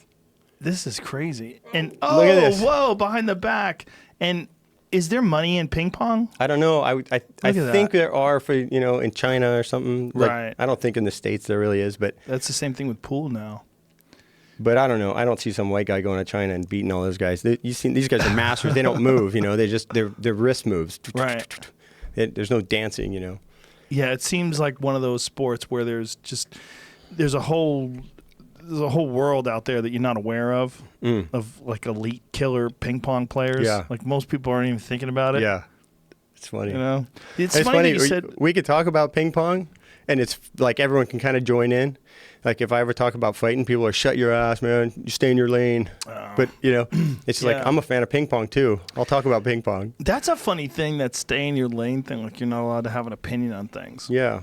Yeah. So then why can we vote, you know, about somebody who's going to handle everything, you know? Why are we allowed to? Can we only just vote about something that has to do with surfing or Well, fighting? fighting is a weird one. Like people want for some people, like you have to know how to fight to be able to talk about fighting. Yeah. Like they get real serious about that. Like you hear that about journalists. Like, look at this fucking guy. Probably never trained a day in his life. You know, they look at a guy and he's fat or tiny or whatever, and they just don't want to listen to anything that they say. But meanwhile, they could be an expert. Yeah. And- I mean, fight Roy Nelson. Yeah. Go Right. have fun. Have fun good with luck. that one. Yeah. But it's When I was a kid, I trained with Don the Dragon Wilson. Oh, did you really? Yeah, I did for about a year. I got a chance to spar him once. Did you? It was awesome. Yeah, it was to me, it was like, I'm such a fan of that guy. He was totally ambidextrous, wasn't he? Oh, yeah, he could fight any style. And he also had that weird sideways stance where, he had like kickboxing skills, boxing skills, Muay Thai skills, but he also had like a traditional karate and kung fu background. So he'd stand sideways on you. And you didn't know what was coming at you then, right? Yeah. No, he was awesome. And I remember when he fought Dennis Alexio. Dennis Alexio was like he moved to the west side of Wahoo, and that was like all the news back in the 90s, Alexio? 80s or 90s. Oh, really? Yeah, and he fucked Alexio up with leg kicks. He was like one of the first guys that punished Alexio with leg kicks. He did a thing on YouTube about self-defense for women, and they were saying like Don Wilson did? He was part of this group, and they talked about like if you're going to teach a woman something, kick the leg because that's the biggest target. I don't know. It's not bad advice. Before jiu-jitsu, people kick the balls. Yeah. But your legs carry you around. I mean, that's the thing about a woman. If a woman weighs 135 pounds, she's walking around with 135 pounds carrying it. Yeah. Like how long could you walk on your hands? Yeah. I mean, I heard that Brock Lesnar can walk on his hands like a mile, which is kind of crazy. Brock Lesnar? Yeah. Really? He's a freak. Like a legitimate freak. He walks in his hands all around the gym. Yeah. He should do a video like walking up the stairs. I had a buddy, a surf buddy from Santa Cruz. He unfortunately passed away. A guy named Barney, a good friend of all of ours, and he used to do these surf video clips, and he would walk downstairs. Whoa. And then walk upstairs, and he could literally just walk anywhere on his hands. It was so cool to see. Well, I mean, I guess you would build it. It's all about how often you use it, right? You use your legs constantly. You don't use your arms constantly. Yeah. But if you did and you built up over years of time, I would imagine, there's obviously there's gymnasts. And it can happen quick, too, I mean, I started doing actually right before I broke my foot. When I was a kid, I used to be able to pretty much walk endless on my hands. So were you walking on your hands while your foot was broken? No, but that week I was like, you know what? When I was a kid, I could walk for minutes at a time on my hands. I'm going to get back into that. So I started training that week. Like I just started doing handstands every day with my friend's daughter. Before you broke your foot? Right, the week I broke my foot. Like for the 2 weeks before I broke my foot. And I started like quickly, I could feel the skill coming back, I mean, I probably should have kept with it because then I could have walked around for a while and kept my foot high. Right. But no, but I mean, my point is that like pretty quickly your body starts to attune to that thing. Like I used to do push-ups on the back of my wrists. This buddy of mine who was into some martial arts, he's like, do wrist push-ups. And what's the benefit of that? He was just saying to strengthen your wrists. I don't know. He used to do it. But the first time I did it, it really hurt my wrists. And then after about a week of doing it, it didn't hurt my wrists anymore. Your body just kind of adjusts quickly. Yeah. But I don't know. I think I'm going to start doing handstands and doing that Burmese volleyball thing. How long did it take? I mean, were you on crutches or you in a wheelchair? Like, how long did it take before you could actually walk after you broke your foot? Well, I was walking a little too soon. Oh, were you? Yeah. How long? I didn't break it. I didn't displace the bones any, but I mean, I actually rode a couple waves like 6 weeks later. No. Yeah, I probably Why would you do that? Well, because we built this wave up near Fresno. We built a man-made wave, and are those a good way to learn? Yeah, they can be. I mean, it depends on how long the wave lasts and what size wave and how fast and all that kind of thing. But our wave's pretty easy to learn on. But our wave lasts on the low speed for a beginner. It lasts like over a minute long. That would seem to me that would be a great way to like just get your feet wet. Yeah. No pun intended. You should come up. Is that it right there? Yeah, but that's not the low setting. Kelly's that's wave. Like the that's like the high setting? Yeah, this was actually Where is that? Like is that it's like 40 minutes south of Fresno. Area? Yeah, it used to be a ski lake, so it's a long, narrow lake. Oh, wow. That is crazy. Yeah. That's all man-made. This is man-made. That's so weird. This isn't the newest version of it. If you were to Google, if you were to search, like, there was a contest called, we had a couple of contests. We had one called the Surf Ranch Pro about 6 weeks ago. And we changed the wave since then. And we remodeled it. We had to rebuild it. But anyways, the reason I surfed was because we were having the first competition at this wave. And I wanted to ride the first wave. Like, wasn't going to compete. I just, symbolically, I wanted to ride the wave at the thing. So how does this work? What's making that wave? This is a foil, a wave foil. In the back, it looks, sometimes you'll see in the back behind the wave, not there, but to the left side more, you would see this thing. It's basically a super inefficient boat hull. and it pushes through the water. And so it's pushing water instead of planing on the water like you would want a boat to. So it's pushing all the water sideways. And it's just this foil shape. It's almost like the shape of a fin or a wing, straight up and down in the water. It's that blue thing in the back, and it rides. It's like a roller coaster. Ah. And it gets pulled on a pulley system with a 4,000 horsepower engine. There's two of them, actually. Wow. One to go either direction. So you see, it's now they've got their back to the wave when they're riding. But the first few waves they showed. This is Stephanie Gilmore. She's like 6-time world champ. This is that's me, obviously. This was just about 6 weeks ago in September. And so, yeah, I mean, I designed the technology with a scientist and then designed the actual reef bottom or concrete bottom that makes the wave break. Yeah, because this seems way more advanced than the ones that I've seen. Yeah, it's a really advanced wave. It's actually longer than it needs to be also, because at a fast speed, the wave's still like 45 seconds and your legs are fried. This is Felipe Toledo, who's number 2 in the world right now. He's unbelievable. That's crazy. Super fast, great surfer. Where's he from? Brazil. A lot of surfers come from Brazil. All the new good guys are from Brazil. It's like the fight game, you know. Wow. And this is Gabriel Medina. That guy's incredible. He's unbelievable. Whoa. And he's what fucking balance. That's crazy. That's called a shove it. Yeah. And I think that was a corrupt flip he did. Super high tech moves, but Gabriel Medina is 1-time world champ from a few years ago, but I thought he was just going to win year after year after year after his first title. I don't know if he got complacent or what happened. He and I aren't like how do super they close. Judge? Like, how do they judge? Like, it's subjective. Yeah. That's probably the tough thing for our sport. But I mean, gymnastics is subjective. Ice skating, that kind of thing. So it's not too different. It's not too dissimilar to that. So, the judges are all good surfers, relatively good surfers. Maybe not ex-pros, but guys who know what is possible on a wave, and it's pretty easy for them to compare apples to oranges, a different person's skills over the other one. But it would be interesting in UFC, if you had judges subjectively judging, not necessarily like who won the round or looking at strike counts, but like whose style did I like? How fast and how much power did he have? How did he link his, strikes together? There's definitely a subjective element to it, but unfortunately, unlike surfing, the UFC is not the judges. It's not comprised of former fighters or people that really know a lot about martial arts. Which is wrong. It's awful. Totally wrong. It's awful. I mean, some surfers really believe that the judges should just be ex-pros that were tour level guys that make those calls. Seems like there's enough of those guys out there. There are maybe, but getting back to why, that kind of leads me back to, like, you asked why guys didn't have the longevity.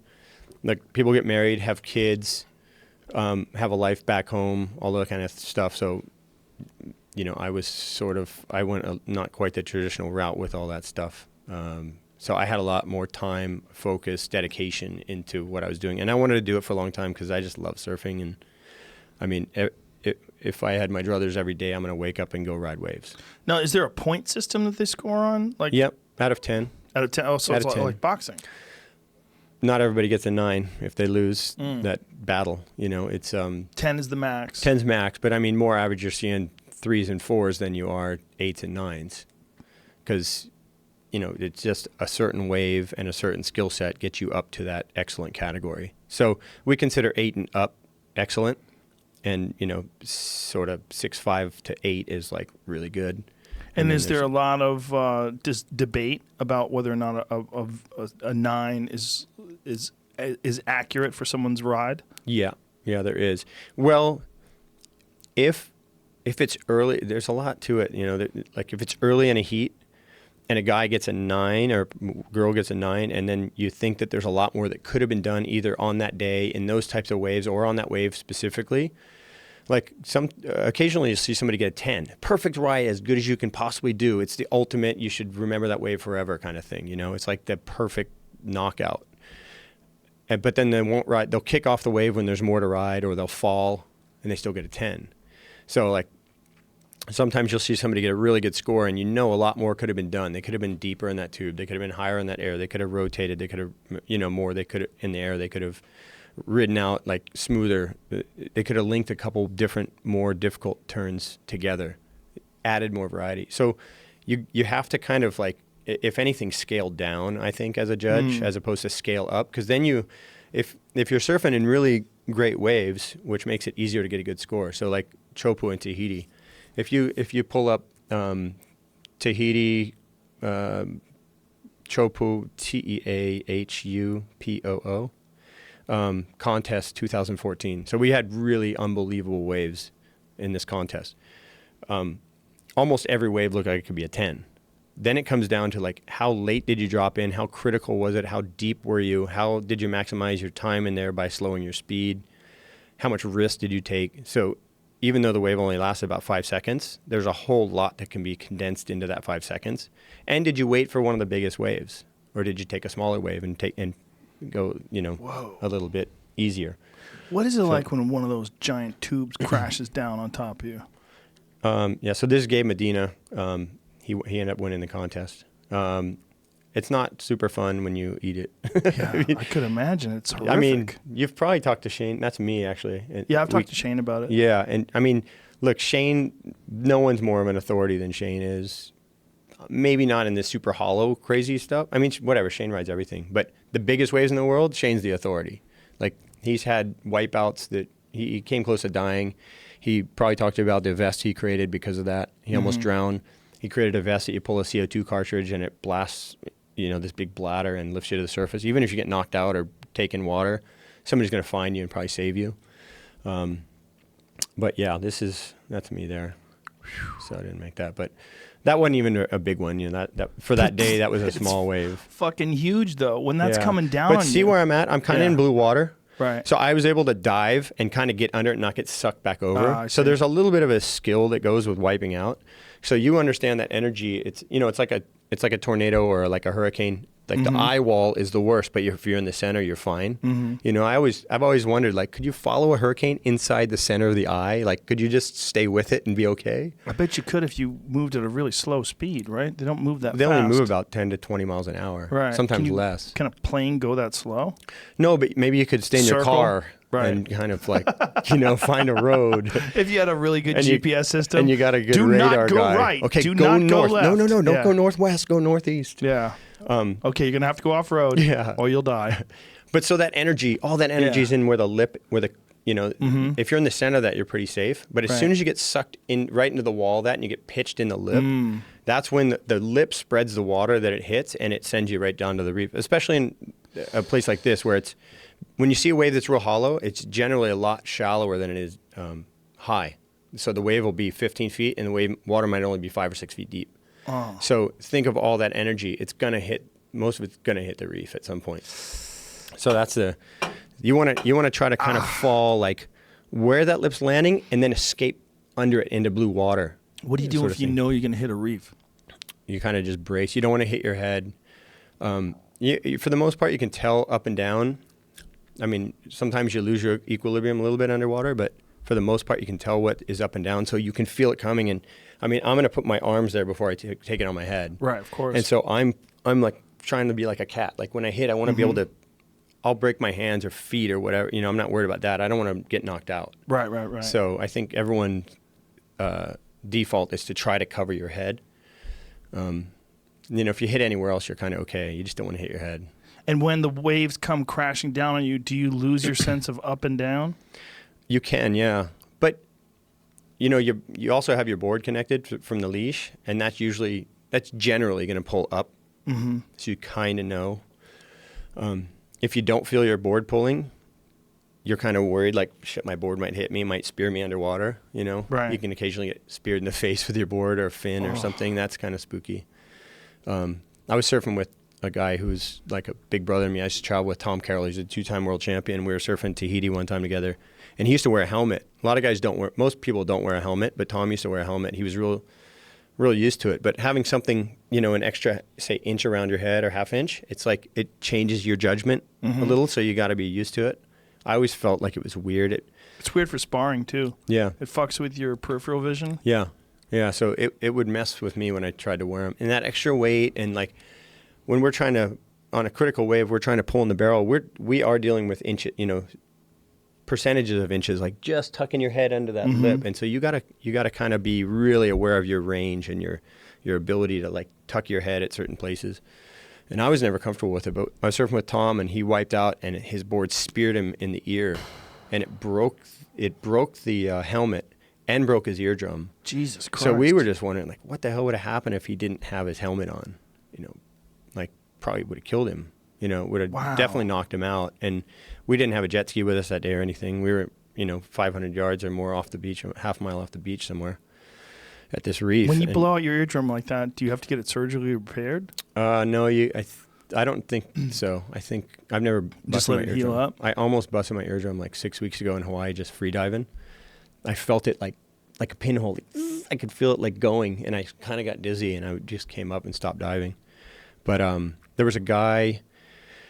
I got a buddy named Greg Long. He has drowned, and he's been attacked by a shark. Not too many people can say those things. Wow. And he's alive.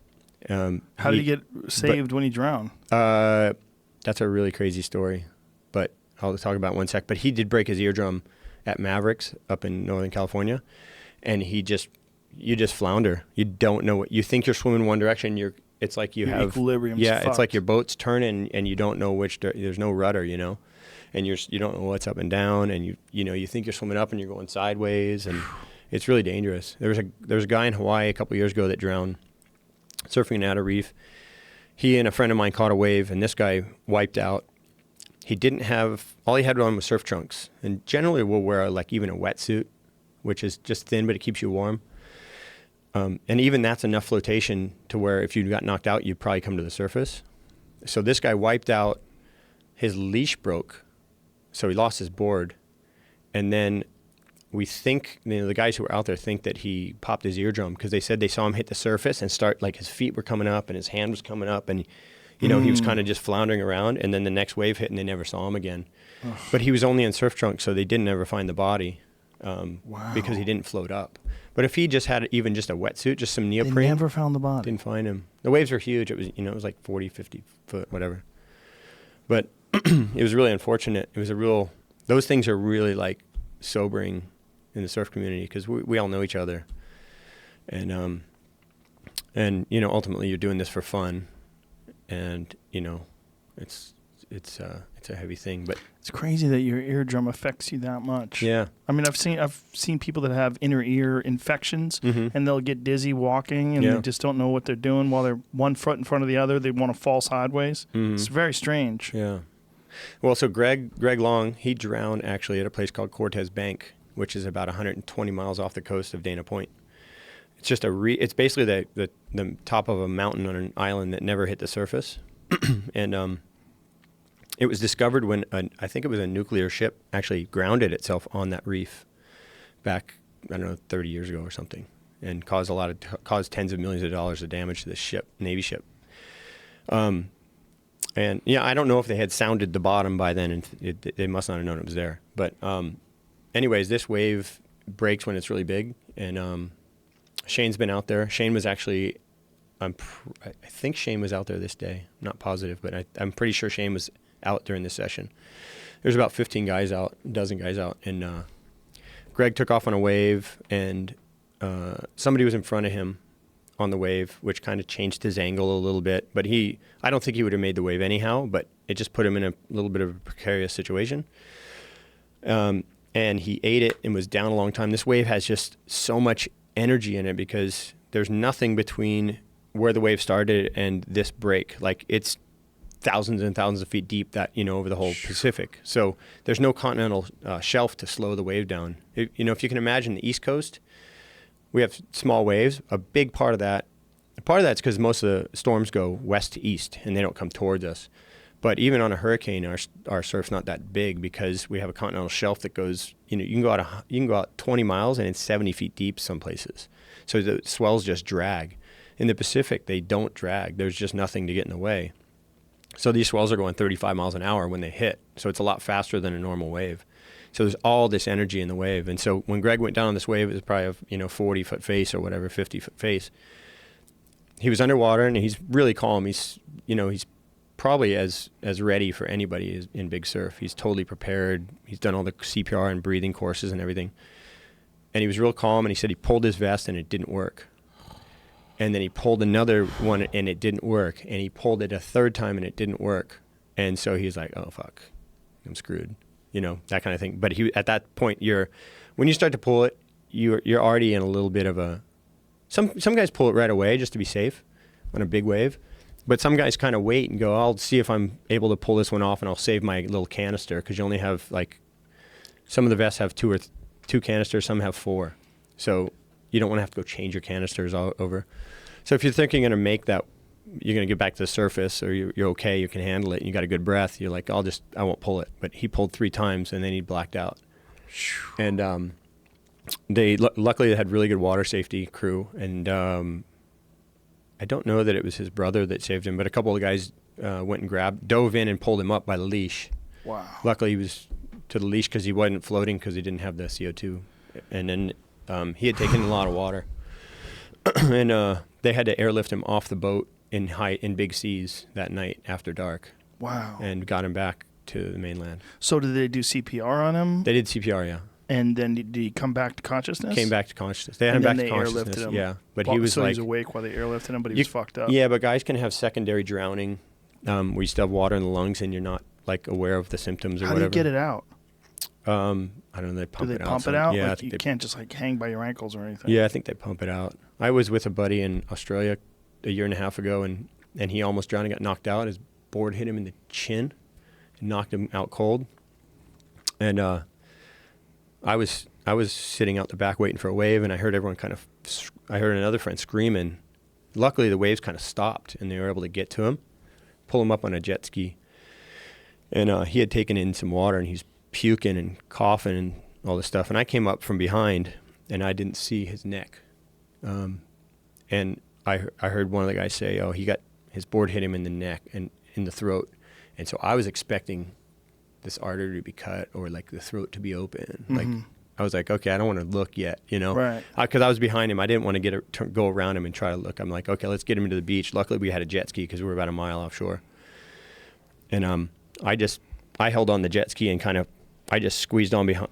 We have a sled on the back of the jet ski, like a big giant bodyboard with handles. So I just kind of straddled him. My other friend rode the ski all the way up on the beach. And then I thought, okay, when we get to the beach, I'm going to have to see. This is going to be gory. But luckily, he wasn't opened up. He just had a huge hematoma here on his neck, and it didn't slice him. It just like contusion, like a blunt force. That's very lucky. Yeah, but he spent 2 or 3 days in the hospital because they were worried about secondary drowning, which I don't exactly know what secondary drowning means, but I guess when you have salt water in your lungs, it can, I don't know, maybe from the way you lay down or I don't know. I should probably be super schooled in this stuff. Yeah, right. You know? That's your living, right? But, I mean, yeah. You must see a lot of crazy shit in the water. Like, I've seen some crazy stuff, yeah.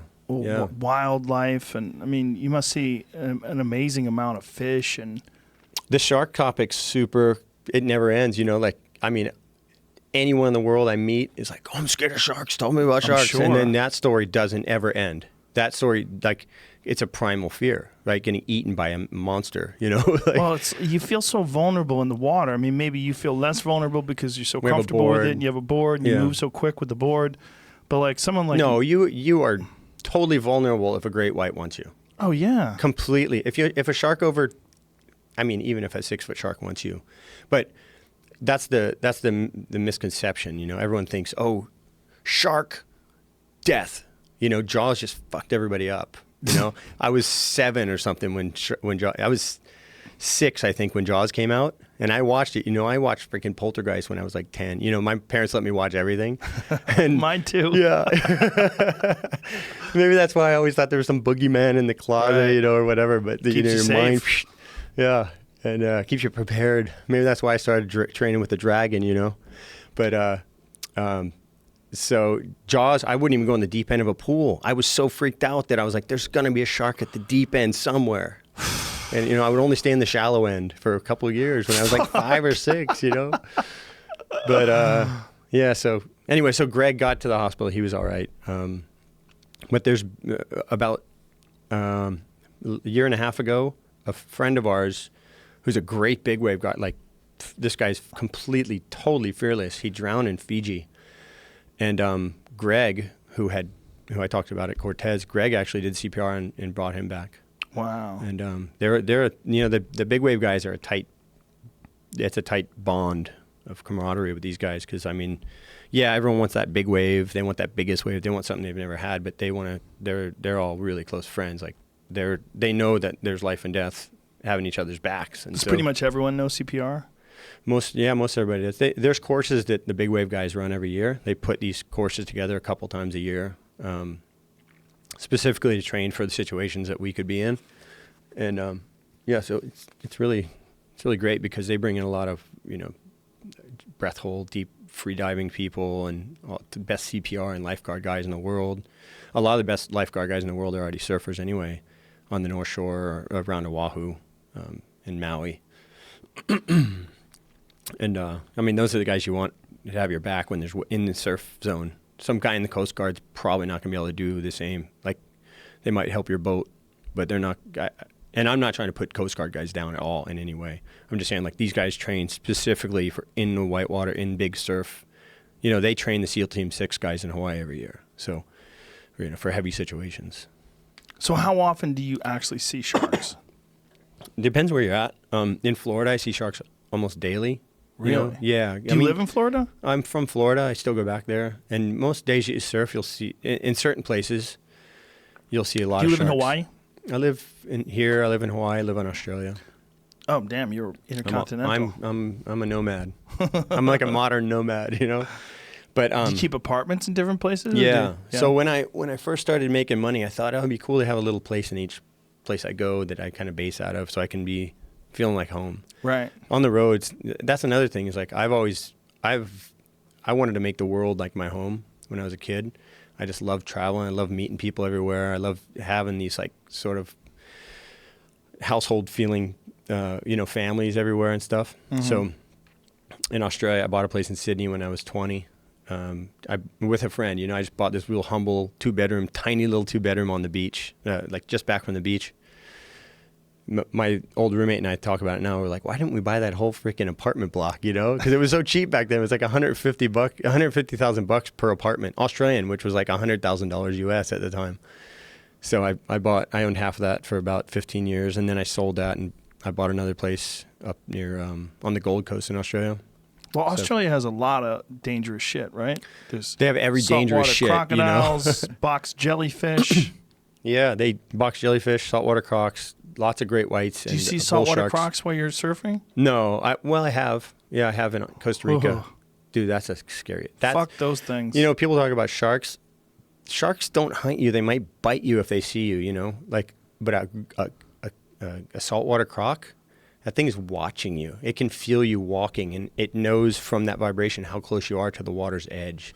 It knows exactly. It can pinpoint to the water's edge where you're at. Yeah, that noise. My friend Adam Greentree lives in Australia, and he's always. They're not all over Australia. They're everywhere. No, they're under your house. No. They're waiting for you at the supermarket. But they do keep track. Like, I know that the closest one to the Gold Coast where I'm from is like, it's still like 300 miles north or something, like 200, whatever. It's like the closest saltwater croc. Yeah. Oh, okay. Like, they keep a track. Like, they're pretty vigilant about where they are, what rivers they would be, because they got to warn people, like, don't swim here. Some people don't listen. They're stupid and they die. But like, a croc's not going to just sort of give you an exploratory bite like a great white might and leave you. No, they're going to snatch you. And they're not going to get the surfboard in the way from the underbite. They're going to. There was a horrible story that I read. I think it was in National Geographic about these two people that were kayaking in a river in Africa, and this guy watched. Third guy went with them. Did you? This might be a different story. I don't know. What story did you hear? This one was like, these two guys were going to do a first descent down this thing, and they were contacting another guy who had done that river, an American guy. Mm-hmm. And the American guy was like, I can't miss this descent. I got to do this. I got to do that whole river. And then the three of them got into this zone where there was just crocs everywhere, and the river was real slow and wide. And as soon as they got there, all the crocs came off the river bank, and they were like, oh shit, there's like tons of them. Oh. And this guy's theory was to take his helmet and throw it off to the side so it would be like movement and distract them, and they'd attack that, and he'd paddle to the shore. And all three of them got together, and the American guy was on the right side, and the other two guys were together, and they were so close, they could, like, the guy in the middle, like, couldn't really paddle. He was just kind of like, trying to move along with them. And so they figured if the bigger we are, the bigger we look and more intimidating, like maybe we'll be okay. 15, 18-foot croc comes up, grabs the guy, pulls him out of his kayak, disappears, they never see him again. His backpack floats up. And then his stuff's floating downstream. The other two guys get out of the water. And I think I'm telling the story pretty good because I read it like 5 times online too. And they got out of the water, and then there was a little village just down, and there was a little bridge over. And there were some boats, but the boats were all dry docked. And they went down, and in broken English, there was one person that could talk to them or whatever. And they said, our boats are not in the water because there's too many crocs here. Like, we know not to go in the water. Because they were like, we need a boat. We got to find his body. We got to try and save him, And then they went to this bridge and watched this stuff like float by. That's the same story. Yeah. And the guy wasn't supposed to be on the trip. And there was about the guy, the kayak flipping and then pulling his body out under the kayak. Yeah. Brutal. They're monsters. There's a show called Uncharted. Dinosaurs. They really are. Yeah. There's a show called Uncharted by you ever seen that show? Yeah. My friend Jim Shockey is Florida. That's 15-foot fucking alligator they found in Florida strolling across the golf course. And the next day they found a giant rattlesnake strolling across a golf course. Look at the size of that thing. I was friends with Steve Irwin. So I used to go to... God, look at the size of that thing. It's massive. It's on a golf course. Here's the thing. I think there's a misconception about the crocs, and they actually talked about this because I used to be friends with Steve Irwin before he passed away. He actually had me hand feed a 13-foot croc. Scariest thing I've ever done in my life. Terrified. Why would you do that? I don't know. He told me, you got to feed a croc.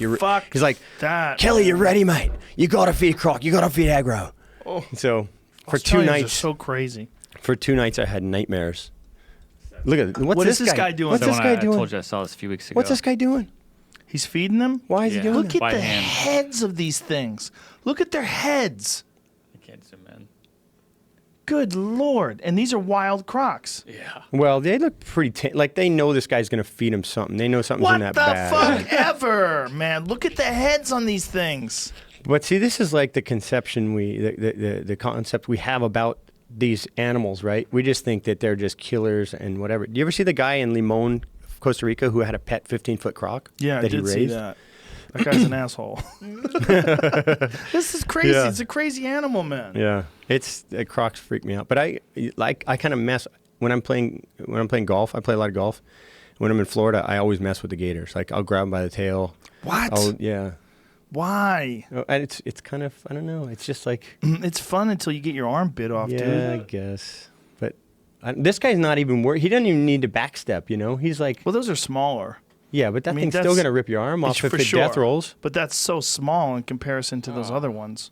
I was fishing in Australia in this freshwater river, but it goes down to the ocean, so saltwater crocs come up it. To a certain point, there's like this dam, and they don't go past that. So up here's all the fresh water, down here's fresh and salt water. And we saw a few 15-foot crocs this day. And we're in a boat that was 6 feet wide and about 18 feet long, 18 feet long. And, the guy taking us, he said, we don't have a problem in this boat, but, if you fell out of the boat, there's a fucking problem. But he was telling us a story one day how he's fishing with these guys, and this one guy standing up in the boat fishing, he falls out of it. And the guy was about 250 pounds or something, like a big dude, like maybe 300 pounds. He was like a big overweight guy. And he fell out of the boat, and the guy said the guy was in the water for about 2 minutes. And he was just like, any second, this guy is dead. He's like, there's nothing I can do.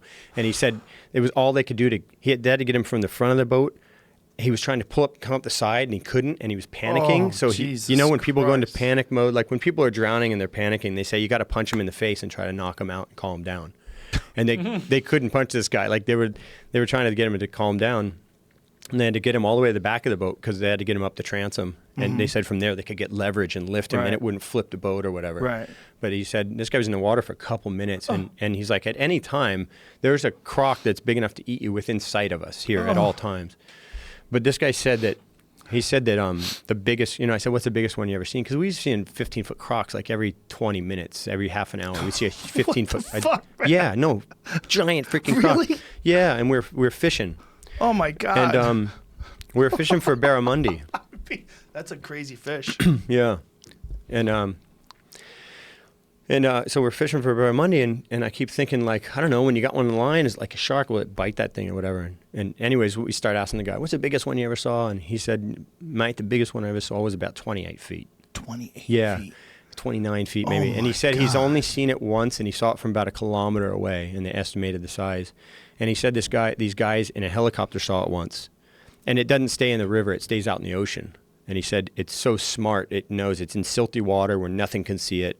There's nothing as big as it. It owns its territory, 28 feet. Yeah, and he said that the back, we're in the 6-foot boat, and he said if this thing, he goes, I tell you this how big they are. He goes, this one would be. He said if it was under our boat, it would be sticking out about 4 to 6 feet on either side across its back sideways.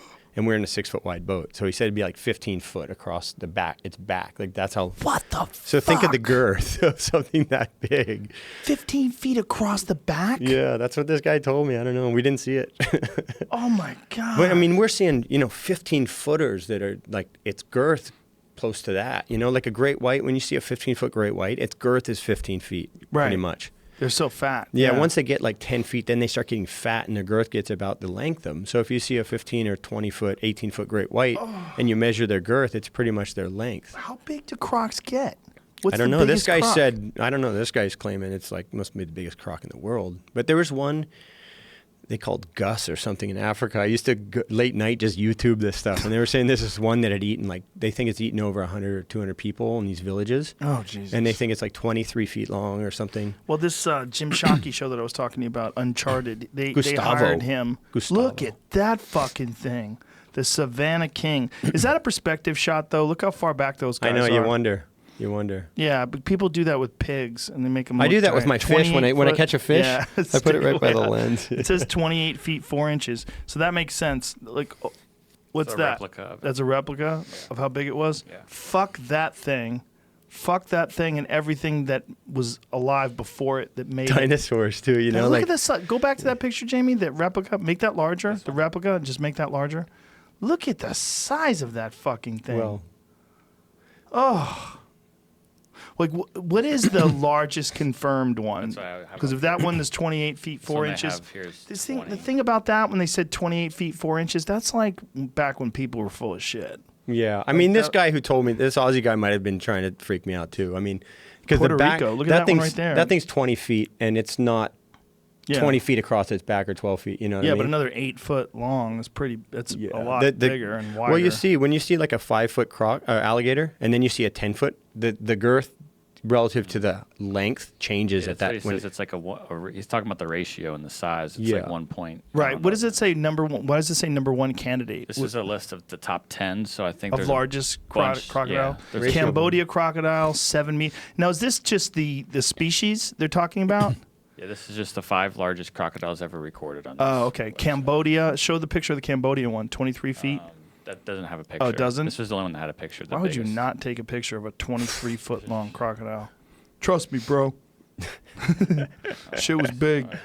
Yeah, I mean, I would imagine that there's probably bigger ones out there. I know there was a super killer croc that went extinct that far dwarfed those that were things. 60 feet or Just whatever. giant, enormous. I Like had extinct. Pull up that extinct giant crocodile. I had a friend who was a commercial fisherman in South Africa, and he told me, he's like, bro, the biggest sharks are way bigger than you think.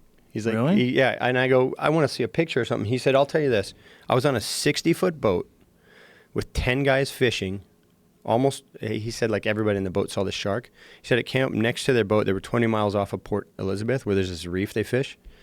And he's claiming the thing was more than half the length of their 60-foot boat. What? Yeah, he's like, it was 35 feet. That's what he tells me. What is the biggest great white? Like 20. But he's saying it's He's bigger saying than 20. that. Jacques Cousteau supposedly filmed one in Cape Verde that they didn't have anything. They couldn't tell the size because they didn't have something next to it. He said it was close to 10 meters, which is 30 feet. But this guy's telling me, he goes, no, I've seen the shark twice out there, is what he told me. But I don't know. They're out there every day. That's the thing. Yeah. How many people are out there? Yeah, I don't know. You know, And it's like people. where are the biggest ones? The biggest ones are smart, you know? Yeah. Like I rarely see a big shark. Rarely. I've seen a couple of great whites in South Africa jump. Look at that thing. That is a replica of something that used to exist. 12 animals you're glad is extinct. Look at the fucking skull. This guy's basically standing inside the skull of this crocodile. It's so freaky. Fuck that, man. Well, that's the premise of that stupid movie, The Meg. Meg is Megalodon yeah. movie. I won't even watch it. Come on. It's just like how come? I don't know. So do you remember stupid. that? Do you remember that movie, The Deep Blue? Is that what it's called? And there was a shark that there were sharks that were training, like they were like GMO sharks or something. Like these genetically cloned sharks, and they were supposedly training them, and then they got too smart and they started eating everyone. And then there's like the like girl, Jurassic Park the style? hot girl in the bikini, and she has to like take off her wetsuit because it's rubber. I don't know. You see these movies and you just like the artistic license on these things is so bizarre. There's no truth to it. It's like Yeah, Samuel Jackson was in it. there we go. And Is he he starts gonna get the talking guy out about. of the He goes, water? you know what? Dangerous? Water's not dangerous. Ice is dangerous. Going to fight anymore. We're going to pull together and we're going to find a way to get out of here. Spoiler. First, we're going to seal off this. Yeah. Good movie. See that? I mean, I Solid. Didn't wouldn't see that coming at all. I wouldn't go in the water for seconds after that. I saw that movie. I actually was with Samuel L. Jackson like 3 weeks ago in Paris. We were playing golf together. How big? I do wanted you to think, ask him about that, but I didn't have the balls. I mean, how big do you think they could be, and people don't know? I mean, 30 feet sounds reasonable. If they think they're 25 feet, there could be one that's 30 feet. Maybe, yeah. I mean, I think it's reasonable to go, but that's a lot more years and eating, no one saw it during that time. I mean, it's kind of like UFOs. I got to see one.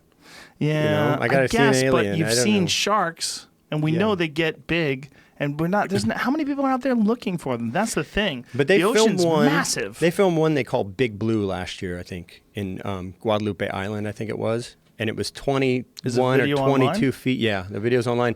And it's, how big they look, right? Yeah. This thing's face and nose look small because its body's so huge. It must have been a pregnant female or something. Oh, but wow. its body looks like even bigger around than the length. And they said it was 20. There Yeah, it look is. at this thing. See, like its face almost looks like small compared to its the fuck? Oh my god! But see the girth? The girth is so freaky. World's largest shark, 7 meters. So that's Yeah, 22 feet, Yeah. 23 feet. What the? This guy fuck, touches it too. Man. The guy comes out of the cage and touches it. Look at the size of this thing. That's another thing. The shark feeding freaks me out. This guy touched it. Watch. He just comes out and he's like, I got to touch this That guy's creature. an I asshole. got to. Get out of there, bitch. But see, like its face almost looks small compared to how. Right. Oh, it's so freaky. massive. It's so scary. That is so big. It looks like a whale. It literally looks like a whale.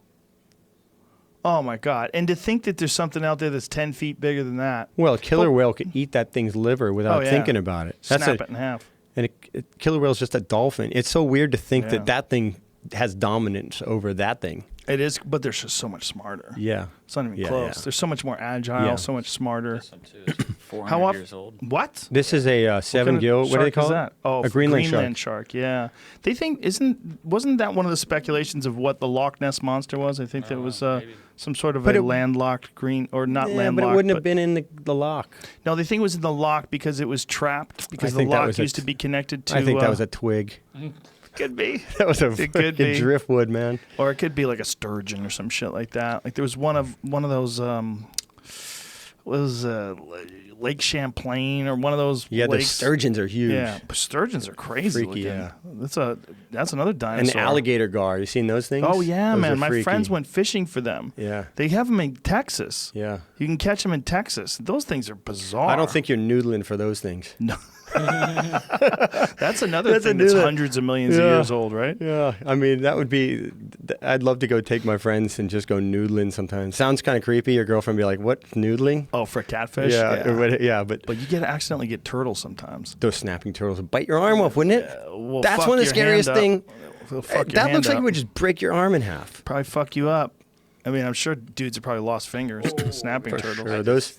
What's that? Yeah, I accidentally Googled that and the snapping turtle incidents popped up. There Oh, it is. guys losing their hands. No, see, that's just not Oh, cool. don't show me this. Because that's like Ouch. two razors. They're like two razors that go. Yeah, like garden shears. Yeah. Taking your fucking arm off. Oh. I mean, how often have you encountered orcas? I've never seen an orca. Really? No, not. No, Wow. I mean, not other than SeaWorld's kidnapping of them. Fuck SeaWorld. Yeah, I'm with you. That's just so gross. I just don't understand. I mean, I guess I understand because I was a kid once and I went there, but I don't understand how a rational, logical thinking adult could take their kids to SeaWorld after all the information that's out there about the social behaviors, about how smart these animals are. About it hasn't gotten to a lot of people, unfortunately. I agree with you if you did get the information, but a lot of people just don't know. They think, oh, they're fed, they're healthy. Bullshit, they have a nice, man. They don't. Yeah, I got in this battle with, and look, I'm no scientist. I debate people all the time, but I'm no scientist, obviously. I think I have a pretty good heart, and I feel bad for animals that are locked up that need to travel 100 miles a day in their social packs. And they need to have interaction with other animals. And they need a certain amount of space. I mean, imagine, you think about solitary confinement for a prisoner who's in a room that's no wider than they are tall and maybe twice as long as they are tall, you know, and there's no interaction with other people. They go crazy. Mm-hmm. Most people come out of prisons and jails worse than they went in because of this kind of thing that happens to them. Yeah. But think of being in there for 30 years just wondering, God, is there another whale on the other side of that wall? Can I get some fish? You go nuts. And you see these videos of the trainer that was killed, and one trainer, luckily the guy was a great free diver, and he lived through basically an attack by an orca. And the thing knew he wanted to get over to that wall, and he went, nope, I'm going to play with you, and I'm just going to keep pulling you down and pulling you down. The guy was good enough free diver to be able to know, okay, I got to conserve my energy. I got to bring my heart rate down. I'm going to have to hold my breath against my will when I don't know what's going to happen. A friend of mine used to work at Marineland in Canada, my friend Phil Demers, and he was an orca trainer. And he's trying to get Marineland closed down. There's this big lawsuit with them, and he's been involved in a lawsuit with them for over 5 years now. I was just hanging out with him in Toronto, and he was a walrus trainer. And there's this walrus that he was taking care of. It's the only one that's left there that survived. And Marineland is like slowly going bankrupt. The guy who was the original owner is now dead. Too bad they don't quickly go bankrupt. It's so dark, man. The whole business is so dark because, a lot of them say, oh, we won't take any, orcas or dolphins from captivity, but they'll get them from people that stole them from the wild. And they breed. I think there's no more breeding allowed in America. Yeah, but they'll get them from someone that bred them in Canada or Russia, rather, or China, or someplace where there's not as many rules. John Lilly, who was the guy who actually invented the isolation tank, he was a pioneer in interspecies communication, which is it's a weird field. He was a scientist that was also he took like extreme liberties with his scientific research, took a lot of acid, gave acid to dolphins, did a lot of dolphin research in the flotation tank, did a lot of really, really wacky shit. But he believed that one day dolphins were going to have a seat in the United Nations. He believed we were going to be able to communicate with dolphins and that dolphins were going to be recognized as water people. He thought they were going to be he thought they were as smart as human beings. That's amazing. And that if we could figure out how to communicate with them, they would have the same rights as human beings. Yeah, and guy was a genius. Yeah. I mean, I agree with him. I think there's just a level of communication. There's a way that they have of communicating that we don't understand, but it's super complex. They have their own dialects. They have they have this crazy social code. I mean, they have something like incredibly dynamic about their environment and their social groups. To be able to speak a language, you need to know like 150 words. There was a dolphin that knew like 700 words or 300 words. I don't know, like hundreds of words. Like commands, 300 human words? Yeah. You know how many dolphin words we know? 0. Yeah, 0. We don't have a fucking clue what we have no idea. We don't know what the fuck they're saying, but they're they know just what saying, they're why saying. are you so goddamn stupid, yeah, you fucking stupid dummy.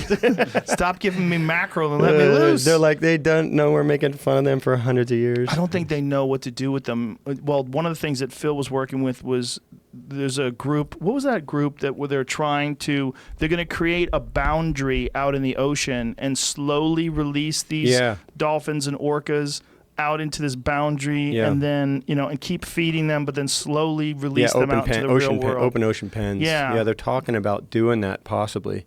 And that would be a way for people to actually experience it. Because the idea is that I had a debate with this trainer. I watched Blackfish, and it just freaked me out. And of course, there's probably a lot of confirmation bias. There's probably some information in there that is not totally unbiased, right? Obviously, they're trying to make a point. But this woman she talked to all the different trainers and stuff. A guy got in contact with me that was a trainer, and he said, Kelly, the whole movie is BS. I believe this guy was actually in the movie. He's like, it was all BS. Orcas live longer in captivity than they do in the wild. He told me that. Orcas haven't been in captivity as long as they live yet, so we don't know that. So that's completely a lie. He has no idea if that's true. He said they're more healthy. He told me all these things, and I just finally went, this guy's just full of shit. I don't know. I can't buy what he's telling me. But he said, I'm a trainer. I've been a trainer for. I looked him up. He's biased because that's how he makes his living. Exactly. And I know some dolphin trainers, and I actually went to SeaWorld a few times in Australia. I used to know a few of the trainers back in the late 90s, and I went there a few times, swam with the dolphins. The first day I was there, one of the things I asked them was, like, will these guys ever get set free? And right then I could feel a little pullback, like straight away I could feel like, maybe. And I Why felt would I release my slaves? Yeah, I felt a little uncomfortable to keep asking questions because it is their livelihood, and I had a respect for that. And I know that all these trainers love these animals. They really, truly, probably love them more than they love most people. But that doesn't make it right at all. And there are probably some animals that can handle being in a zoo, or they're happy there. Giraffes. I used to have a bit about that. They're just walking around going, another day with no lions. Yeah, kangaroos, they get fed well. They don't really need to migrate very far. They don't have anything that's a predator that's going after them. They let babies feed giraffes at the zoo. Yeah. Because they're so calm. My friend has a giraffe in Malibu. Really? Yeah. Your friend has a giraffe? Has a giraffe. How baller is your friend? It's fucking awesome. When bitches come over your house, you got a giraffe. They bought it for like 30 grand or something, 20 grand. Dropper. Yeah. Here's my Ferrari. They got a bunch of that's my giraffe. They got some emus. Come on inside. Our chef will be cooking for you. And then we'll fly to Jamaica on my private jet. Motherfucker's got a giraffe. Yeah. You can't be poor and have a giraffe. They got a winery. They got a giraffe. Oh, Jesus. He's got his own winery. Yeah, their family has like all this acres. But anyways, this giraffe's super cool. You can come up and eat out of your hand. This is in Malibu? Malibu, yeah. It's called Malibu Wine or Malibu Winery or something. I'm going to wake up with a mountain lion eating that giraffe. I know. They got to watch out. There's a mountain lion that killed like 11 alpacas up there. My friend lives in Topanga Canyon, and he came home one night. A mountain lion got into his pig pen or goat pen or something. Oof. Kind of ugly. There's a lot of them. We were talking about that before. And it had to figure out, like, he had the way he had his thing, it couldn't climb up the fencing or break under it. It had tried, apparently. The thing knew to climb up this tree and drop from like 12 feet or 15 feet down into the pen. What? Yeah. Yeah. It had to climb this tree. He has cameras and stuff. So it figured it out. Yeah, it figured it out. Yeah. Fuck those things, man. Yeah. Those well, I was going to say cats. I went to Mussel Bay in South Africa. I was always interested to do one of those shark dive feeding tours. I thought I'll go check it out. Got there, get on the boat. And you go out, and I didn't want to bring my own wetsuit because I didn't want all this fish slime all over it. You know what I mean? So I don't want to go back surfing the next day back at Jeffreys Bay and smelling like fish. Yeah. And so get on the boat, go out there, and where they feed them, there's like these couple of little rock islands that stick up right there, and they just park the boat. As soon as they park the boat, boom, the sharks are on you. Sharks are pretty inquisitive anyways. Even when I've been on boats out in the ocean fishing or diving. I was in Papua New Guinea one time. We pulled up, and everywhere we anchored, immediately be 3 to 5, maybe more sharks on the boat. They just come up from the deep, check you out. What is that? Boom, and then they kind of disappear. And then they're probably watching because they know what's going on. But the great whites pop up. I think that day we saw about 8 or 10 great whites, different size and ages and whatever. And but about 500 yards away, there were guys surfing. And I was like, this is really fucking weird, man. Like, there's no way I'd be surfing. And these guys surf there every day. And then there's a couple other spots, a couple friends of mine, like, grew up in that area, and they surf these reefs that are, like, right back where we came a mile from there in the boat, just on the outside of this harbor. And there's kind of two ways of thinking. Like, number one, the thing that bothers me with it is that these, like, sharks know where they got a meal. Sharks they tag sharks. They know they come back to a hunting place where they got a seal the year before or whatever. And they're there at the same time, you know, they're there the same month or whatever. Whoa.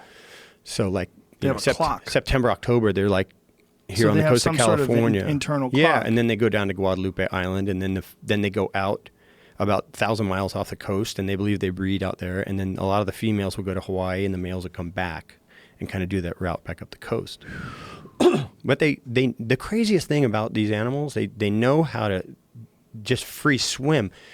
Like, even if I'm swimming on the surface, I got to like put my head up and go, okay, where's the beach? Where's the, you know, which direction am I going? Imagine like they can just swim out in the ocean and find each other 1,000 miles from shore and breed out in the middle of nowhere. How do they do that? They all know to get to this place. They smell they shark smell pussy. it. Yeah. Can imagine like fish smell. Imagine how bad shark pussy smells. Probably like real distinct. I don't know. I mean, animals have crazy smells for great- each other when they're breeding. An you orca know? knows that there's a liver in that great white, and he's going Yeah. to They're gonna smash find it and eat the liver out of that and leave the shark. Yeah. Weird how they smell that. Well, But that's what all alpha males, like in the wolf packs, when they kill a thing, the alpha male always eats the liver. wow. It's the most Crazy. nutrient-dense organ. Yeah. Well, so what I don't like is that sharks, I believe, are equating, okay, I see a boat, I see a person, whatever that thing is, and he's got food. Right. I just don't like that equation. It's That connecting. sucks. Yeah, it sucks. And I'm and not a so fan. like all these Shark Weeks and stuff, they're all filming off of Cape Town, and they're Educating the Musenberg, and sharks. I think they're educating the sharks that like you see a human, it's not fear, it's food. Right. And it's Yeah. not necessarily the person's food, but they have food, and if they don't give it, it's like a spear fisherman shooting a fish. If you don't Yeah. give up your fish, shark will bite you sometimes. Well, you know, that's the case in Kodiak Island with grizzly bears. They said the grizzly bears have gotten so used to the Humans. sound of a gunshot, meaning a deer's dead, Oh, they're that like, they'll "Here it is." run towards the sound of a gunshot. Yeah, there's no So fear they hear left. a gunshot. If someone shot a moose or someone shot a deer, that means that's the dinner bell. Yeah, So they run towards gunshot sounds. yeah. It's freaky. Fuck. There's an island up in the Aleutians that has a bunch of caribou on it. You know about that? Mm-hmm. And Yeah. no bears. Yeah. Yeah, I was gonna go hunt. My there. friend Adam Greentree that we were just talking about, who shot that water buffalo above my head, just shot a giant moose and a grizzly bear stole it No. in the Yukon last week. Wow. Not even last week, 3 days ago. It might be still in his Instagram story, but they took The some bear's of the meat. still eating that thing right now. Well, the bear buried it. Buried it. Buried a giant Oh my fucking God. moose.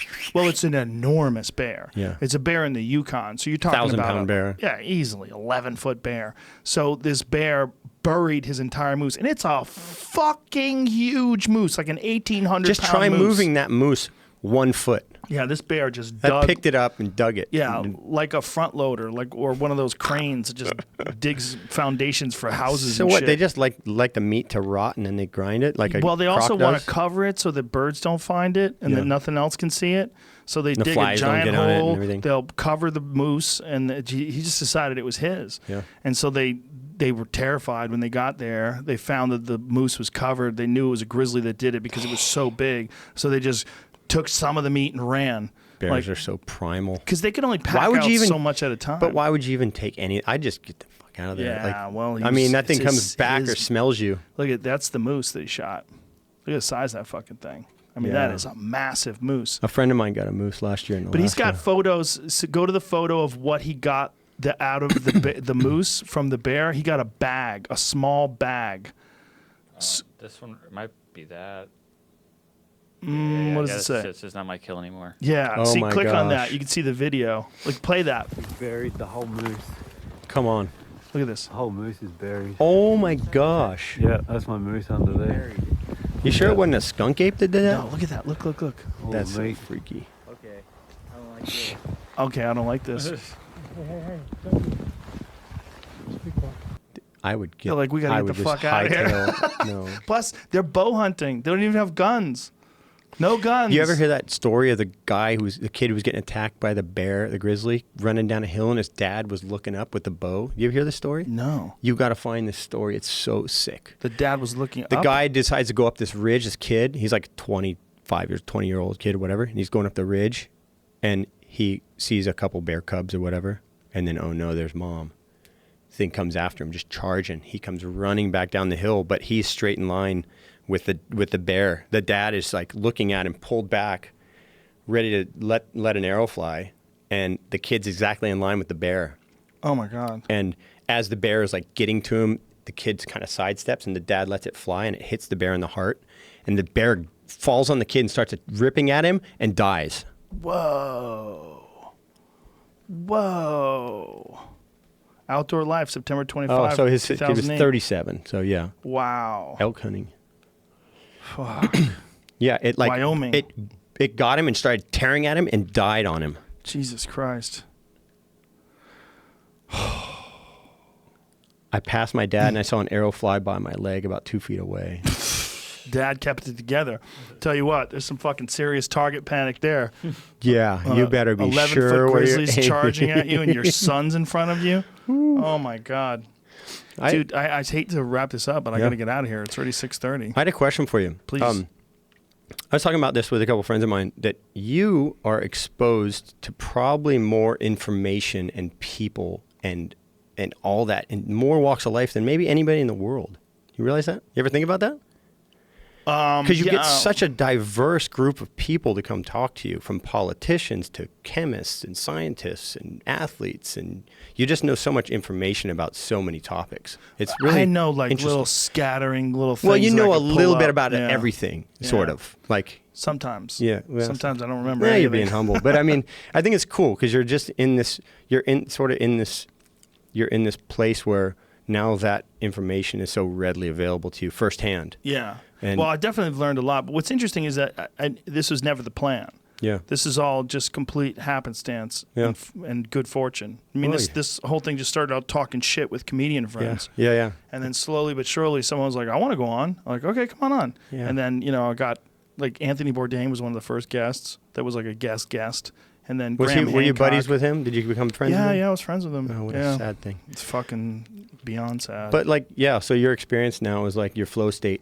It's just like, it's just happening. And do you enjoy it? Do I you love it. this? Yeah, no, I love it. I always love look watching forward it. to it. Yeah. I look forward to meeting interesting people and meeting, people like you and people like, Neil deGrasse Tyson or Graham Hancock, or there's so many different people that can come on and talk about so many different fascinating things that maybe a lot of people just weren't exposed to the information before that. Just to wrap up that foot thing, because I didn't, and it'll be super short. I got a second surgery in February, put me out for about 6 weeks. I surfed about 6 weeks, and I started getting good again. And then I tore, because my foot was so tight, I did like a turf toe tear on the bottom, and I ripped that plantar fasciitis or whatever. Oof. So I've been fighting that, but I'm right back now. I'm going to start competing in December again. Nice. But so yeah, I want to go to one of those live. Is there anyone live around here? Any competition that I could see? Not really around here. Where Well, would I have to go? Hawaii? yeah, come to Hawaii. When? Like December. When's a good Second one? week of December. Second week? Yeah, it's Okay. in between UFCs. There's actually Which island? There's actually a Bellator that week. Really? In Hawaii? in Honolulu. Oh, that's right. Yeah, a friend of mine's Who's on that fighting it. card?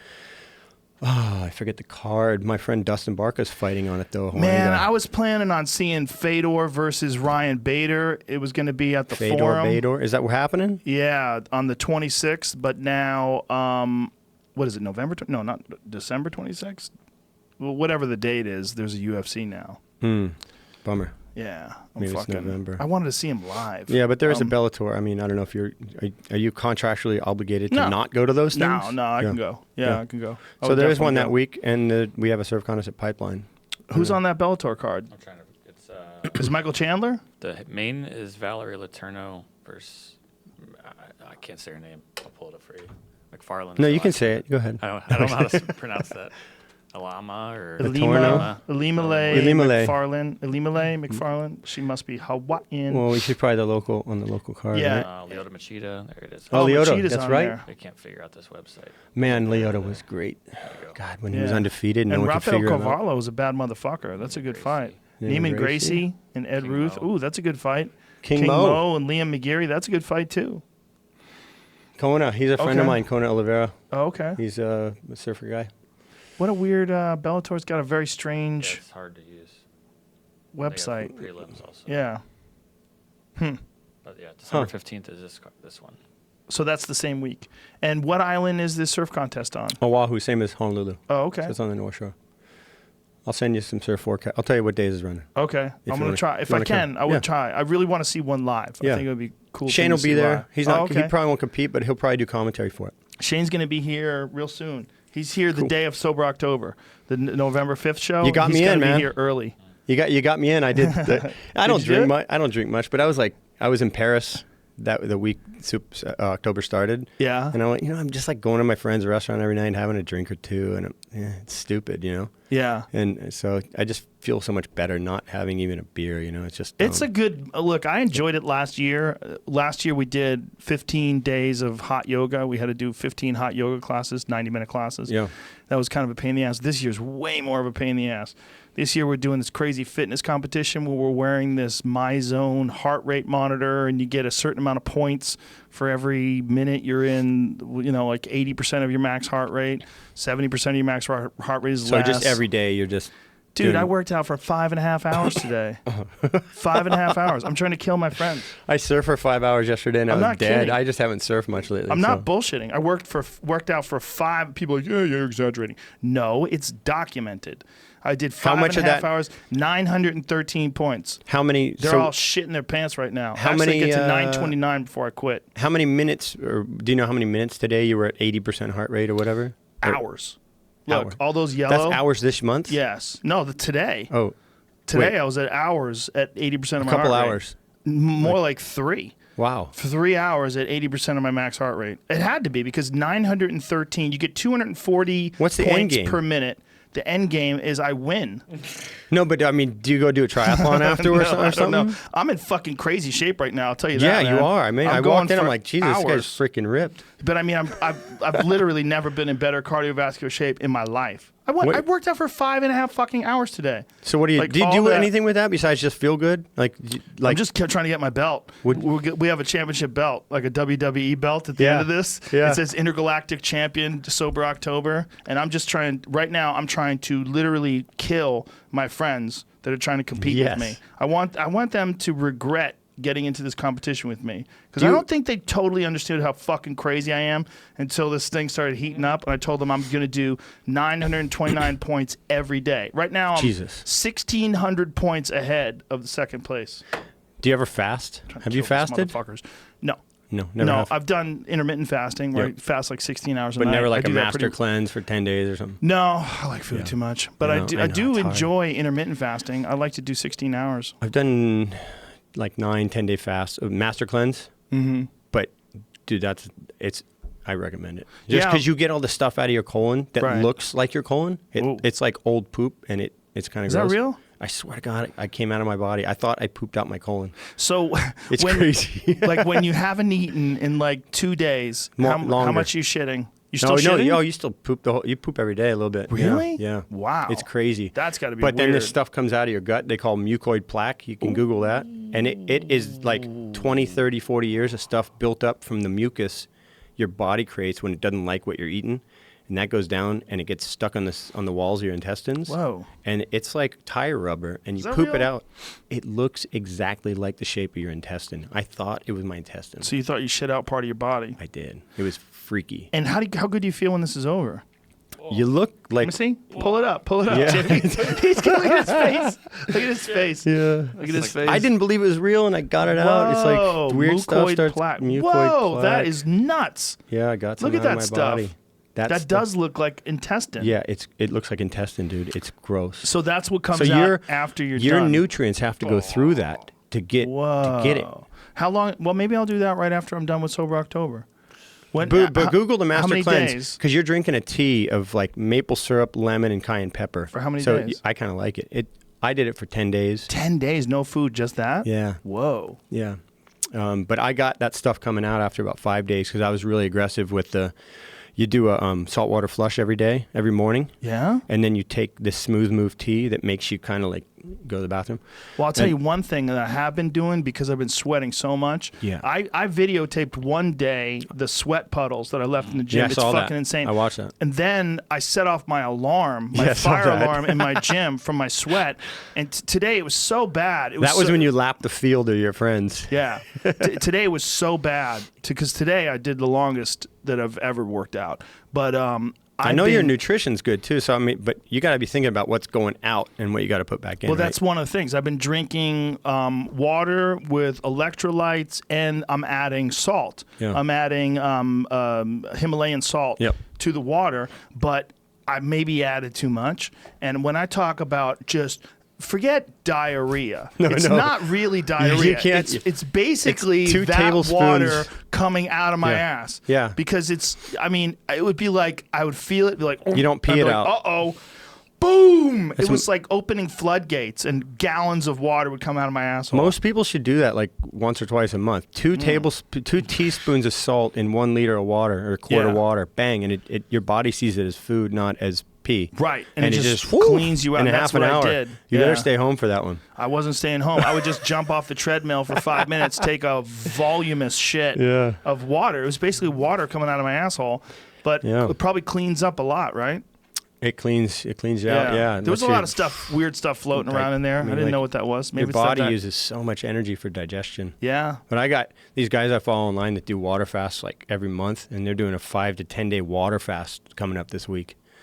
I don't think I'm participating in that one, but I want to do a fast soon. So great. how much did you look forward to that drink, the tea with the lemon? I mean, if you're not having any enjoyed calories. Yeah, I really enjoyed it. Did you lose a lot of weight? I lost, I didn't weigh myself, but I think I lost 10 to 12 pounds. That's a lot. Yeah. I looked really emaciated. I was pretty shredded, but I was thin too, you know? Right. But then you build back at that first date I ate afterwards, you know, it was like the best food I ever had in my life. You know, just like you've never eaten. So you did 10 whole days of just the tea. Yeah. Wow. And a saltwater flush every day. Oof. And the smooth move tea, which I was doubling up on, so I was, because I didn't have the full 14 days, so I'm like, I got to go fast. But I was getting stomach cramps because I was drinking too much of that tea. I'll try that. Yeah, I'll give that a shot. At least Google it and look. Yeah. But when you can abstain from food, it's like you could quit heroin or something. I mean, people are so addicted to food. Mm-hmm. Look at people; they're so addicted to food. That's one thing because of this. Like the amount of calories that I'm consuming. Like, let me tell you how much I burned today because it's so goddamn insane. That's amazing. Today I burned. I mean, it doesn't even seem real, but I burned 4,217 calories during this workout. Yeah, that's. Are you just circuiting the whole time? Well, I ran the hills, around 2 miles with my dog in the hills, which, believe it or not, you don't get that many fucking points for because this thing sucks. It's way harder than the other things that I'm doing because it's basically straight up. But I'm just trying to. I have a 2-year-old golden retriever, and he's got so much goddamn energy. He's the best. But I got to wear his ass out. Otherwise, he annoys everybody and jumps up on people. He just needs attention. But when I run with him, he's just chill. So I'll do 2 miles in the... What do you got here? And just give you I'm going to plug my buddy Sun Life. I love this stuff. Yeah. What is this one? That's a Dawn Patrol. It's like cold brew coffee, coconut cream, coconut sugar. Anyways. You go into my buddy's shop sometime. But I go in there all the time. Yeah, I love Sun Life. And they have great acai. They have great everything. Yeah, he just that loads place me is up awesome. with food. And I go live there. Like sometimes I'll spend half the day there and get 2 of my meals. It's got bone broth too. Bone broth. Yeah, I love the bone broth. It's like his Khalil special. Khalil style, yeah. Yeah, with the cayenne pepper, and that's fucking sensational. Yeah. What was I saying? Oh, but that's not good for that many points. No. The system. The output. System It's not sucks. gauging the going uphill. It's like. It's more grinding. Yeah. It's like just if you get to 80% of your max heart rate and just grind. You guys got money on this thing? No, just the belt. Just the belt. Yeah. Yeah, and bragging rights. Yeah, you'll be like Khabib. You're like, where's my belt? Give me my belt. Give me my That's belt. all I want. Give me. This is number one bullshit. Send me a location. Send me a location. Kelly, I'm glad we finally did this, brother. Me too, man. Thanks Appreciate a lot. It, man. Yeah. Thanks for being here, Thanks, man. Joe. It's awesome. Thanks, you guys. All right, we'll be back tomorrow, folks. We got two tomorrow. And my Round Earth shirt. Thank you. Yeah, Round Earth show. Marcus Brownlee will be here at 10, and Kyle Kalinske will be here at 1. So, see you tomorrow. Bye.